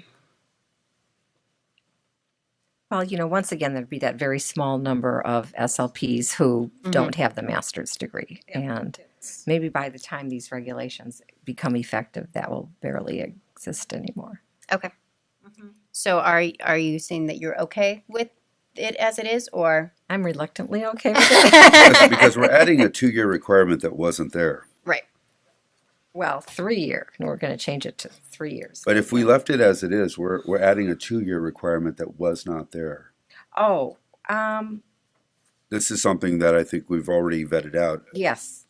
And we're just clarifying it to make sure that it's 3, but yeah. Okay. Okay, so we can move on. Yeah. Okay, page 6. Nothing really new here that you haven't seen. During the first 90 days, the supervisor shall provide immediate supervision at least 20% per week of the work schedule.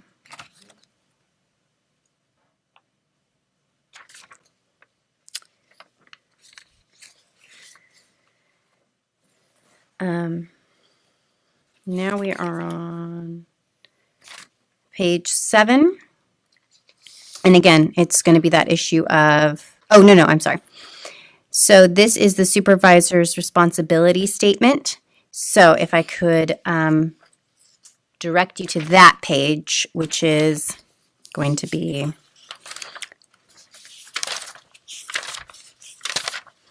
it says responsibility statement for supervisors of a speech language pathology assistant. And it's 2 pages. It should be in the packet, yes.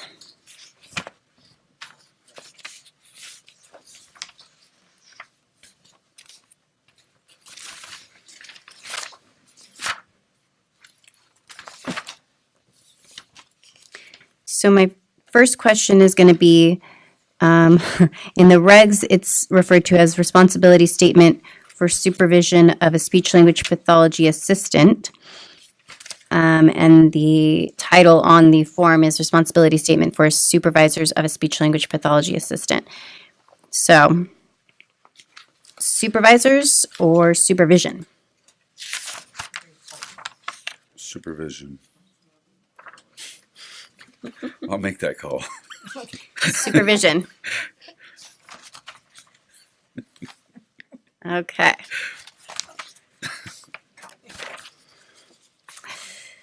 Okay, so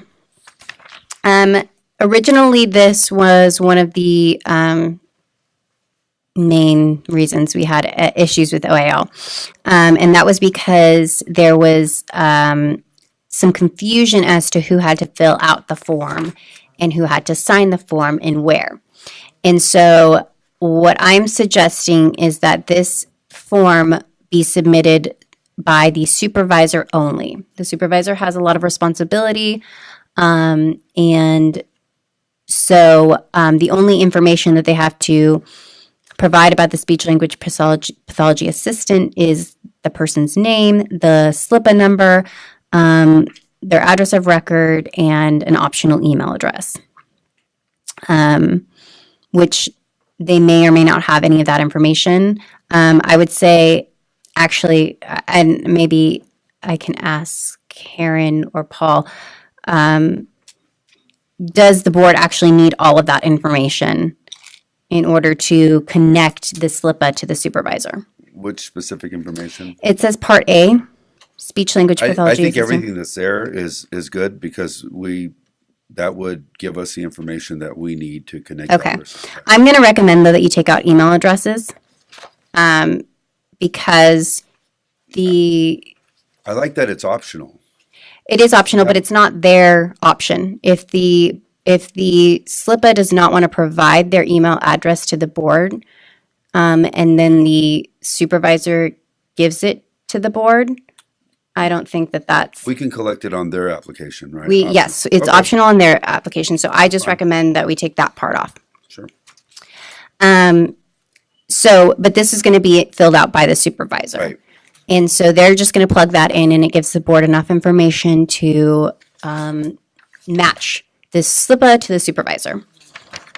And then it asks for the supervisor's information and dates about the supervision, whether or not they are the lead supervisor, because under regulation, a SLPA can have multiple supervisors, but one must be designated as a lead supervisor. So why are we, since it's the supervisor who is filling out this form, why are we making the email address optional? Because it seems to me at some point we're trying to collect email addresses. Correct. However, the board does not have the statutory authority right now to require an email address. So it's an optional. I have a question. Why we're doing the whole thing in a board form and not in a committee form, and bring the whole thing to the board ready? That's what we're doing. We're actually bringing it to the board now. So we need the board approval to move forward. No, but we're making a lot of correction and stuff that can be done by the committee, and then bring the board the final thing. I think for the sake of time, we want to move forward with this. So we're giving you the final product. Okay. Today it will be the This final. is it. Yes. I think there should be a correction. Duties and responsibilities of supervisors on the red part, a valid and current professional clear, clear. Is there two clears in there? Yes. It comes directly from statute. Oh, really? I don't There's pretend professional clear and there's clear. I don't pretend to know what any of that means, but it is copied Okay. directly from Okay. statute. Okay, so then it goes into the duties and responsibilities of the supervisor. Oh, sorry. Is that a mistake? Hi. Just on that same form she just mentioned, number 1 says, I possess the following qualifications to supervise an aid applicant. Okay, thank you. Number 2 says, I agree to ensure that either my California licensee, I think you mean license, and number 5, I don't think quite matches your regs in the initial 2-year period versus prior. So I believe that we're changing the regs as well. Is that But the right? regs are changing to prior, and this reads in the initial 2-year period. Okay, prior. So assuming you're going to prior, this number 5 doesn't match as stated. Yes, okay. And Karen, do you remember what regulation that one is in that we're changing it to? I would have to look. I think you just went over it, actually. Yeah, it probably is the supervisor one. Yeah. Let me double check. What number is that? 5. Thanks. Thank you.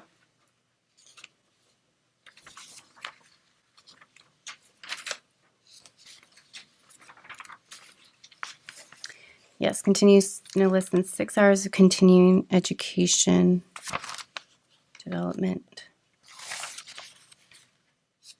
and supervision training prior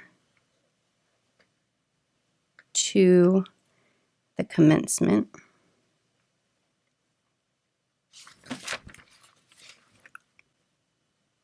Okay, so board members, I'm going to change that section 5 to accurately reflect what is in A5 of 1399170.15.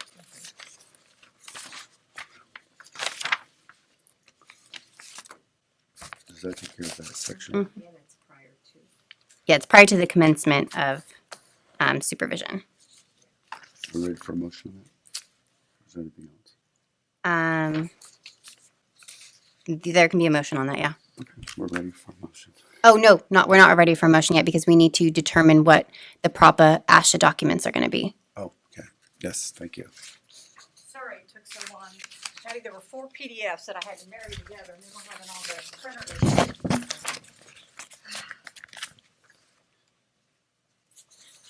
What a challenge for this board meeting. Thank you. And then the 1986 ASHA document is in your packet as well. So the document we're reviewing here is a document that we need to incorporate by reference that Kelsey referred to earlier, and we need the board to actually look at the document and approve it. Right? Mm-hmm. So we can go back to the different places So where. we would probably rely on our experts on this. Right, but where's the 1996 document? It's in the packet that we were given with all the other papers. If you want, you can look at this one. It's fine. Mm-hmm.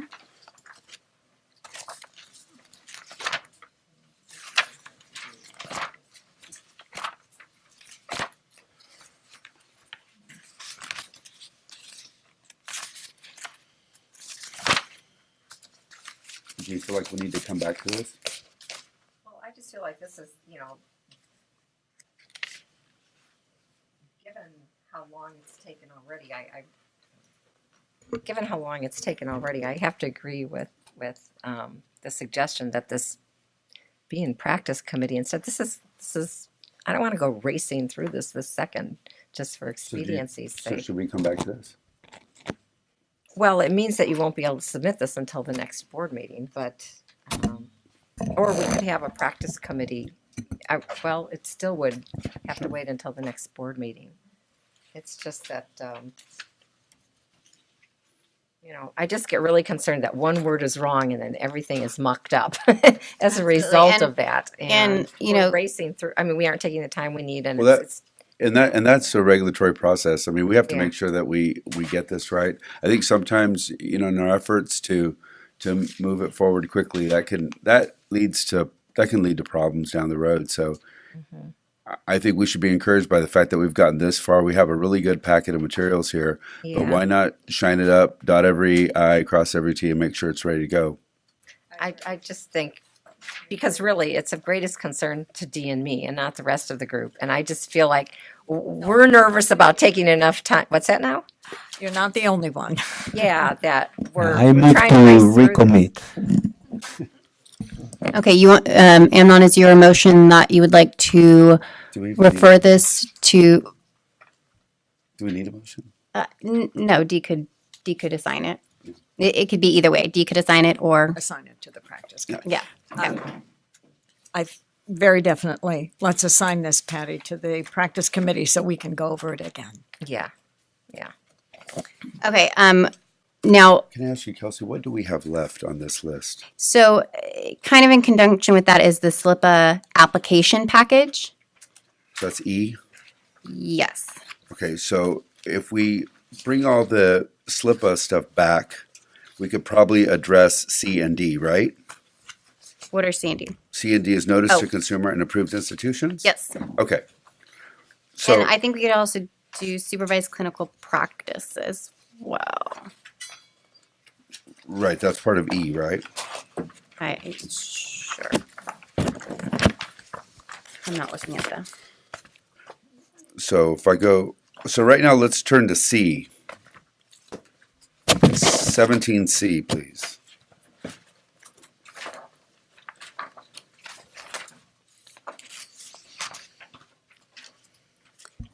Okay, so this is notice to consumer. Business and Professions Code, Section 138 requires healing arts boards to have a notice to consumer, essentially telling a patient or client that the board regulates the licensee. And Kelsey, I was just going to remind you that the board actually reviewed this language. So what you did for us, I think, is you made it relevant to our profession, right? I did, but I just want to clarify with the different practice types that it's right, because it was my best guesstimate. So the board did look at this language already and approve it. And then when I went to review it, I noticed that it referenced a few things that I didn't know that your licensees actually did. And one of those was acknowledging it's not in here anymore. But there was language that we knew came from the medical board that wasn't applicable. Oh to yes, all of it our was like it was license discharge papers Discharge. and other things. So I didn't necessarily think that that fit with your board. So what I have for the first one is for hearing aid dispensers and dispensing audiologists, as well as hearing aid temporary licensees, hearing aid trainees, and that the notice shall either be provided in a on a prominent posting in 48-point type Arial font that's accessible to public view. The second one could be providing the client or patient or a representative with a written statement on letterhead, and then having an acknowledgement and that's signed and dated. And the acknowledgement shall be retained by the licensee. And then the third way would be providing the notice on a written receipt, where the notice is placed immediately above the signature line. And the same goes for speech language pathology and audiology. And I wanted to make sure with the board that these were all appropriate types of notices for your particular professions. For example, I know that dispensing audiologists and hearing aid dispensers must give a written receipt when they sell a hearing aid. So to include a written receipt, I thought was appropriate. So they have to do what? So they have to do one of the three, following, yeah. 1, 2, or 3, Mhm. and are each of these appropriate for speech language pathologists or audiologists? All right. So I have one comment just under the speech language pathologist one. It says here that I'm looking at A. Licensed speech language pathologist, speech language pathology assistant, required professional experience licensee, or speech language pathology aide. I don't think we need to have speech language pathology aide there. They're not licensed. They're just they're supervised by an SLP. Are they registered? They're registered, but they're not licensed. I believe, I can go and look, I believe 138 requires it for all licensees or registrations. Okay. So I think we do need to include all of them. I will double check that right now, but I'm fairly certain.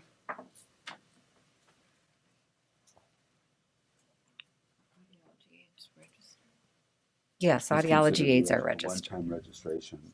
So should that be in here too then? Mm-hmm. Yes. And I think it is. It It's is. under B.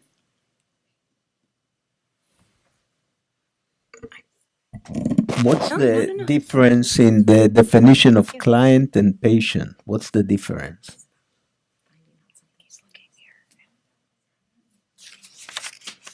I'm not asked a question about client or patient. Yeah. Again, I don't. What's the difference? There's actually something I think in about patients and health professionals, and they're specifically defined in I statute. don't know. Is it a different client and patient are different? I believe And- so. One has to do with dealing with health professionals specifically. I could actually get that information to you. That's something that comes up sometimes in working with hearing aid dispensers. Health professionals are defined in statute. So why would you want to use either? Why not just call everyone a patient? I think that's why, because I don't think that a client of a hearing aid dispenser is considered a patient. Pardon? I can't. It's a patient for audiologist. And it's a Do you want to come to microphone, Oh, please? yeah. Identify yourself. I heard what you said. Go ahead. You want- It's a client for a hearing aid dispenser. Right. And it's a patient for an audiologist.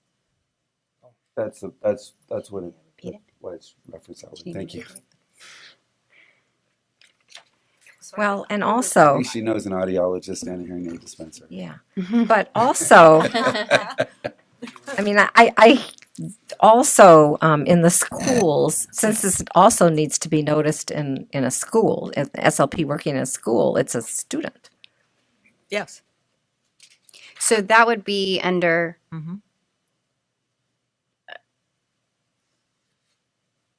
Isn't that what, under the required professional experience?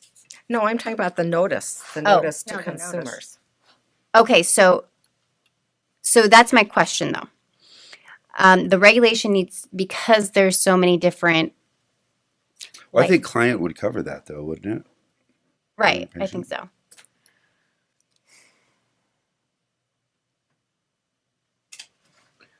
Is there a necessity to do 2 and 3 if we do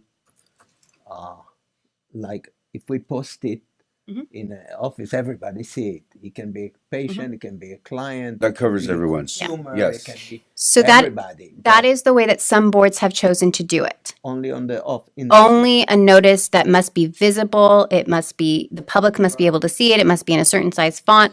And that's the only way that this notice to consumer can be done. So why do we go over? I thought, it's initiated from my request that if there is provider put on probation on allegation of fraud of hearing aids, then they will give this to everybody.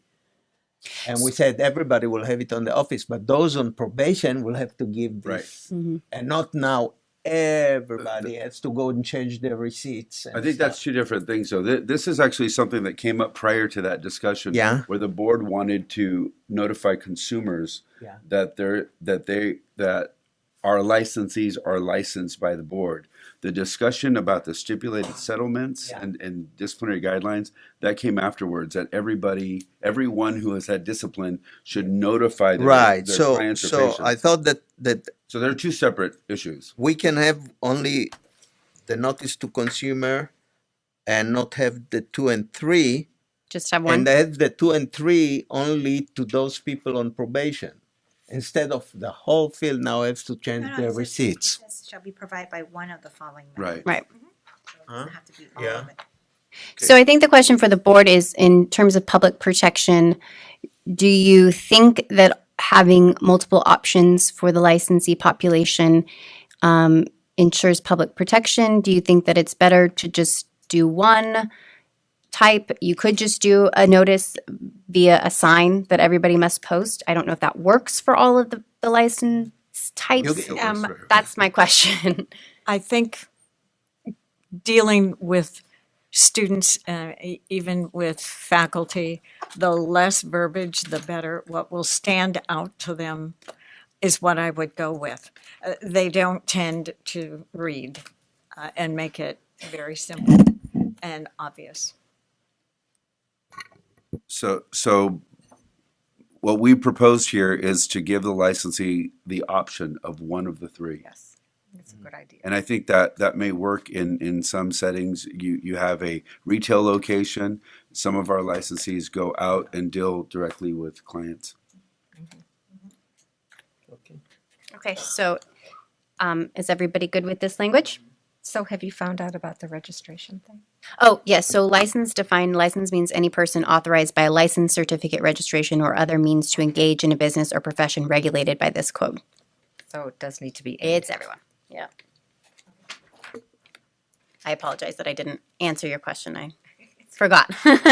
Okay, so is there a motion? Yes, Marcia. No, I was not going to make a motion. Oh, you. I was going on with the discussion. Yeah, no. I just want to make sure that I'm reading this right. The first one, 1399.129, should it not say in the second sentence there, or not second sentence, but second line, factor licensee is licensed and or regulated, and then audiology aid added to that list? Oh, sorry. Okay, so I grappled with this a little bit. I put dispensing audiologists in 129.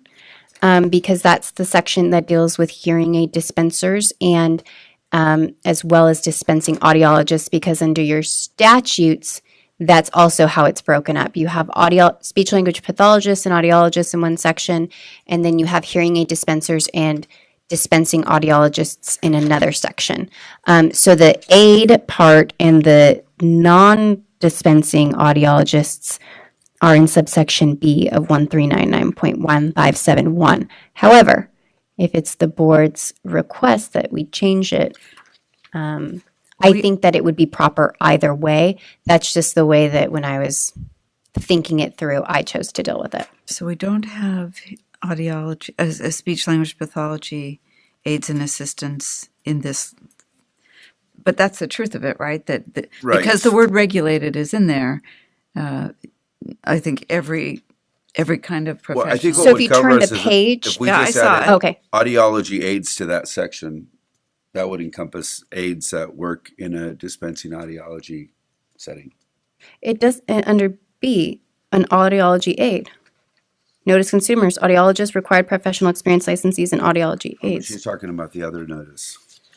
Oh, as in a dispensing aid? Okay, Oh, or licensing. Dispensing audiologist, like, I didn't realize that existed. well, So- they would just be an audiology aid, but they Okay, might work in that okay. setting. I Is that what you're saying, Marcia? Yeah, I think so. Okay, I understand your question now. I think that, yeah, we can do that. So would you put We would just add language audiology pathology, aids. aids and assistance in there too, speech path? Or they're in their own area. Yeah, okay. I would be happy with that. Oh, keeping them in their own area or putting in the, Well, either combining this to cover every potential or every professional that is regulated and or licensed should be under one group. Yeah. Or keep it the way you have it and put audiology aid in in the the first group. part of the dispensing group. Any other board members have a preference? I have a remark. If we can delete on section 2, providing the client or patient or the client patient representative with a notice in a written statement on a letterhead, to remove on a letterhead, just a written statement, because sometimes we have different documents, like we have hearing aid instruction in which we can edit there or stuff like this. It's not a letterhead. So just to remove the specificity of a letterhead. Okay. You know, Kelsey, I'm okay with the way it is. Okay. Forget what I said. Forgotten. Okay.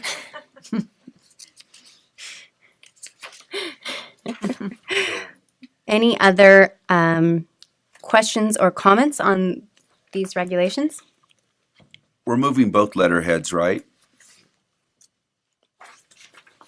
Yeah, In you both can sections. remove. Otherwise, Okay. Yeah. Okay.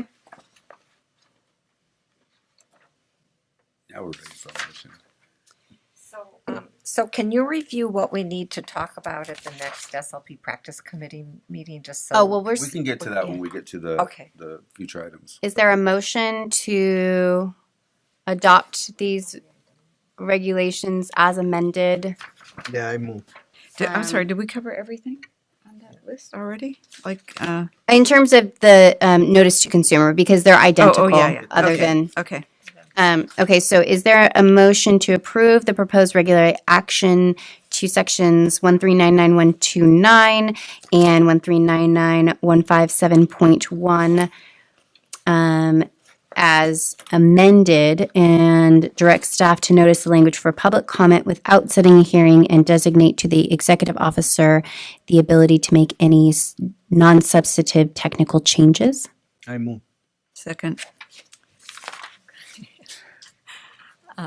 It's been moved and seconded. Is there any further discussion? Any discussion from members of the public? All right, we'll call the roll. Yes. Yes. Yes. Aye. Yes. Yes. Yes.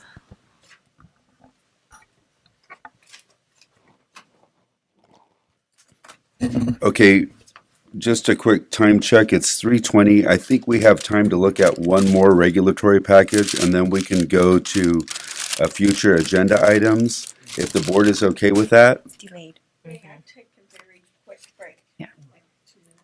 Sure. Well, we still have a quorum. We can continue. Yeah, we can continue. Continue working. So can we go to can we go to D, or is everyone okay with that? Yep. 17D. 17D. Yes. Okay. I'd like to say that I like this language very much. I think it's a big improvement, and I think it satisfies our goal. I'm very glad to hear that. Good job. You can go over it, yeah. Okay. I know Kelsey's had a lot to say, poor thing. Okay, so if we look at 1399.152, again, I want to really thank Kelsey for working with us on this. We tried to take out the specific reference to a private organization.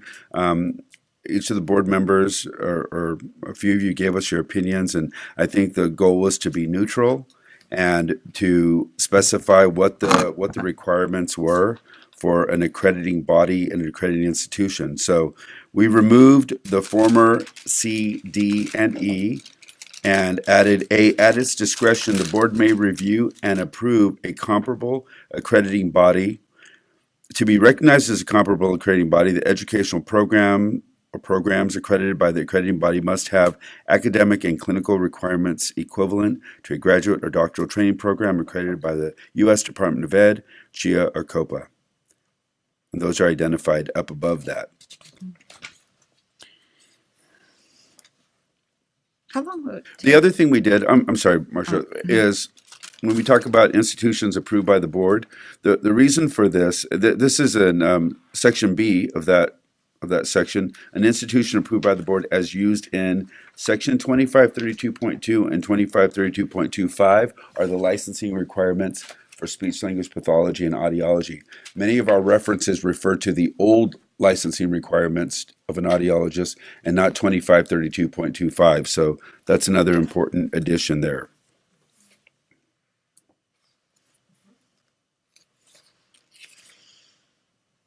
Any questions? How long will it take for this to be out there? Well, we're going to get this new person up and running soon. I know that Brianne's working on hiring somebody. We're going to start working on it in June. We can't hire them earlier than July, and then we have to train them. So we'll get moving. It's good. No, so then what's your, I just want to report to others. Well, So the regulation process right now, what will happen is that after the board approves this language, your staff and I sit down to work on what we call, there's a few other documents that need to happen.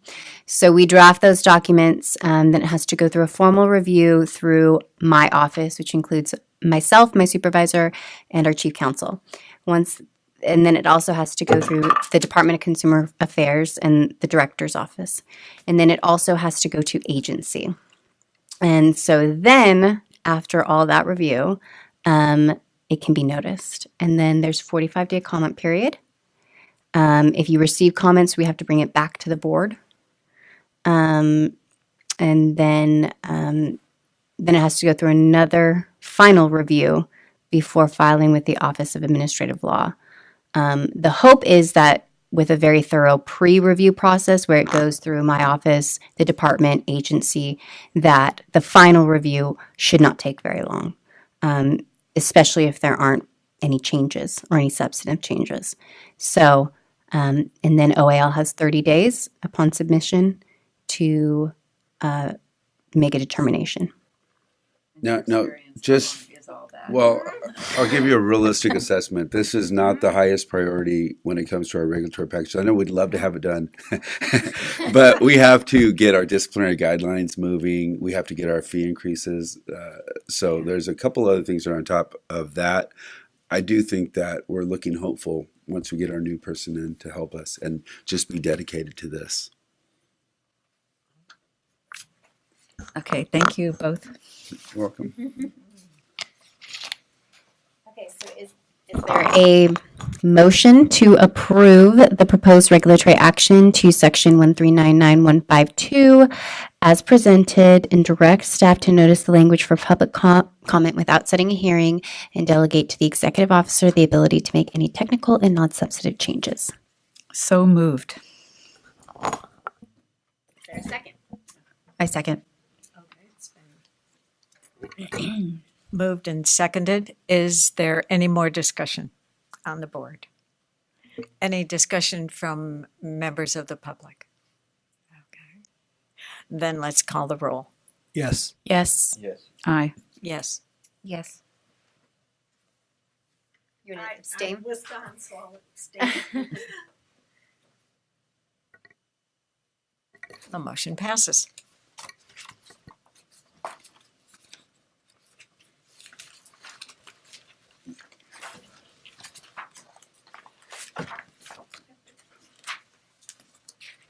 The only other item that we have some legislative bills we were going to discuss. Marcia, did you have anything to talk about with AB 11?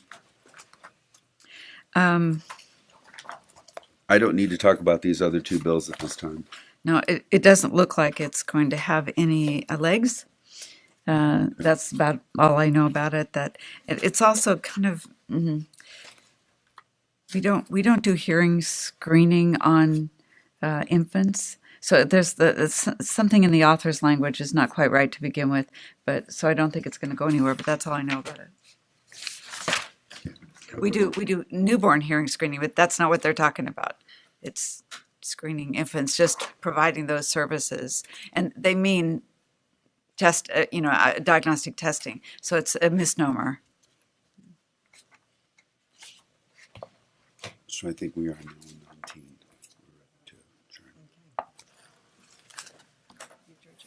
Yep. Are there no updates to The AB 1659 is it's really early in the process, and that's just giving the board authority to create an inactive license. And I think we're going to kind of see where that goes. Even if the legislation passes, what it does is it gives the board the option to move forward with that. SB 198 did not make it out of its committee, so that You mean last time? Last time, or even there was a deadline. It was a 2-year bill. Oh, So right. This year. Okay. Okay. We're down to number 19 and our future agenda. The next meeting will be May 11th and in the Bay Area. Yes, May 10th and 11th. We have challenges, obviously in the city of San Francisco, and I think Karen was looking at some locations in the Oakland area, which some of you fly into Oakland anyways, so that might work better for us. It's easier.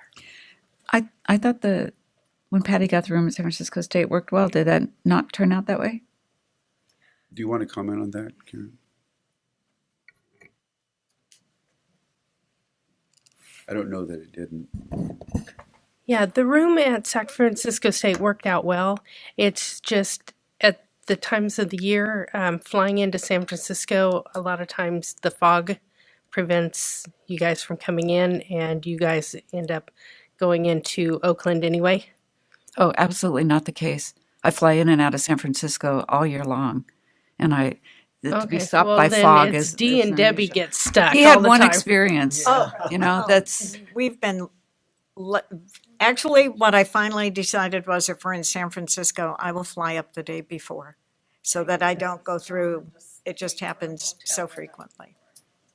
so whether it's on the Bay Bridge for an hour and a half with traffic or fog delay, it's 6 of one. But I just know that there was fog experience issues. she had, I think, is, by my experience, somewhat unusual. Would the board prefer to hold that meeting again at San Francisco State? Well, only that I thought it was economically preferable. I would say if you were interested and wanted to look, we could look at the University of the Pacific campus, which is 2 blocks off of the Powell Street BART station. So if you did get into SFO, you could catch the BART up to the Powell Street BART station, or it could come in from Oakland as well. There's a BART from Oakland. You'd have to change at the Coliseum, but then straight into Powell. So if you are interested in looking, we could certainly look at that. We did think about that before because it's such a lovely facility and would be perfect for us. It was, I think, a hotel issue, trying to find equitable hotels around there. But it's a great place to go. And we'll take direction from the board on that. If the board, what you desire, we'll look forward to, or we'll move forward in trying to find that. I think what Karen was trying to do is find something that was easier and economic, and she suggested Oakland. I told her I would present it to you. Any input on that? Do we want to? Good with anything.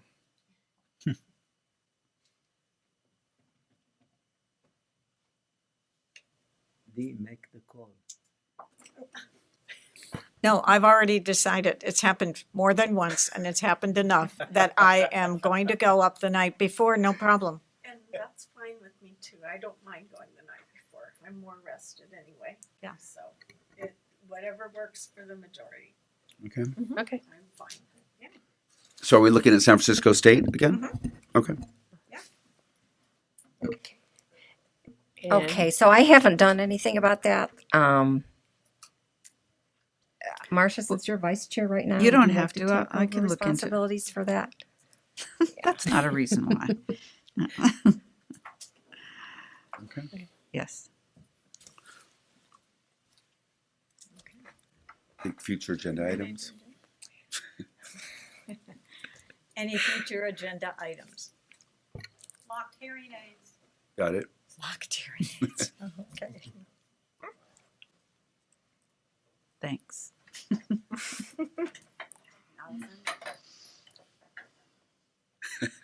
the letter for IOM, were we hoping to have that done prior, or is that going to be something that the board has to wait to approve? I think we could. Do it prior? No, yeah, have it ready Have it ready for the agenda for it. for the May meeting? I think so.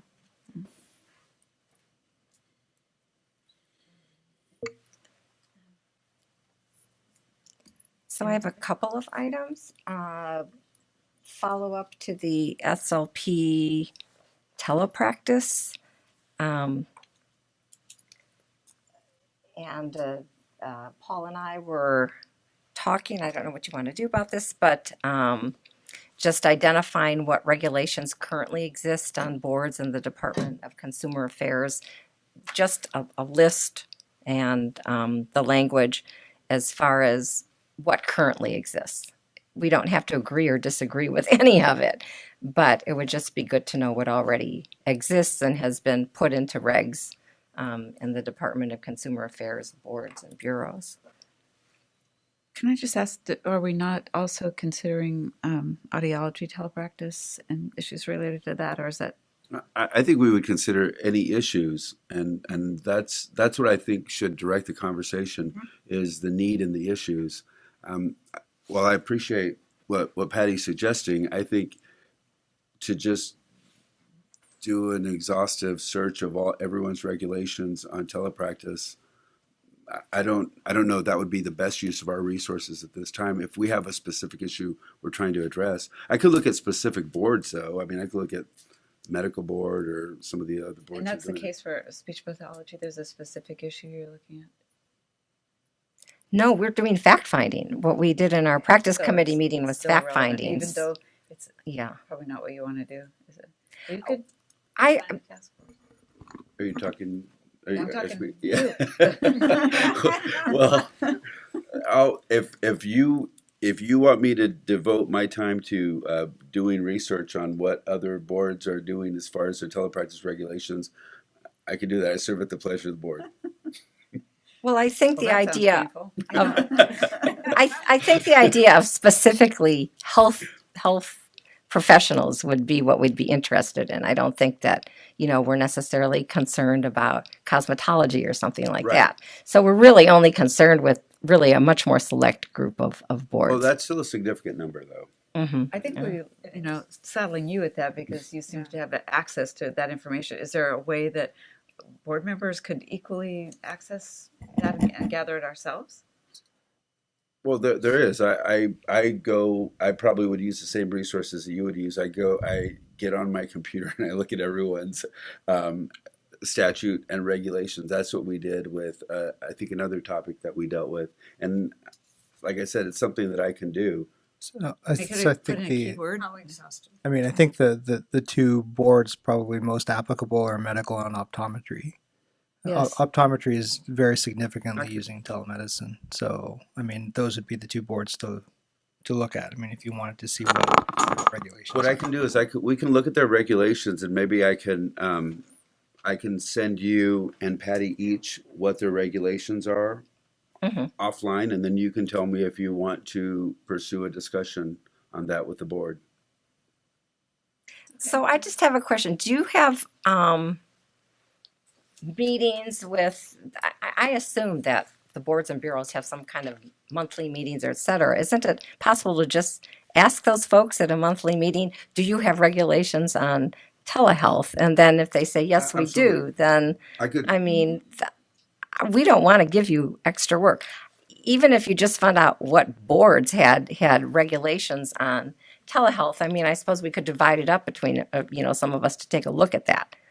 We just need to know which ones exist. Yeah, Would you like me to look at those two specific boards, the medical board and occupational therapy?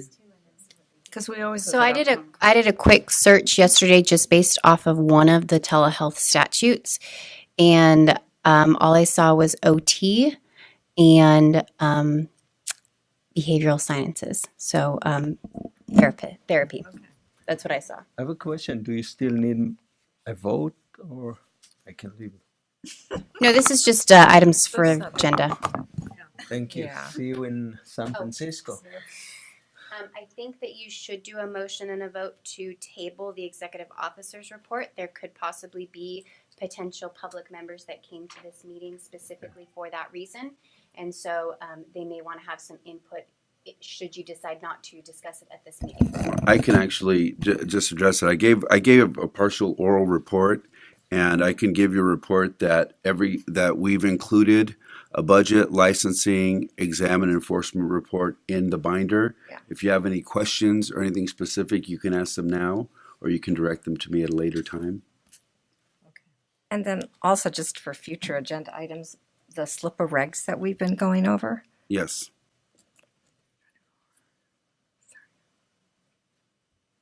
Now, once again, I just want to clarify on that. So is that something that we'll have at an SLP practice committee meeting prior to our next board meeting, or how are we going to manage that?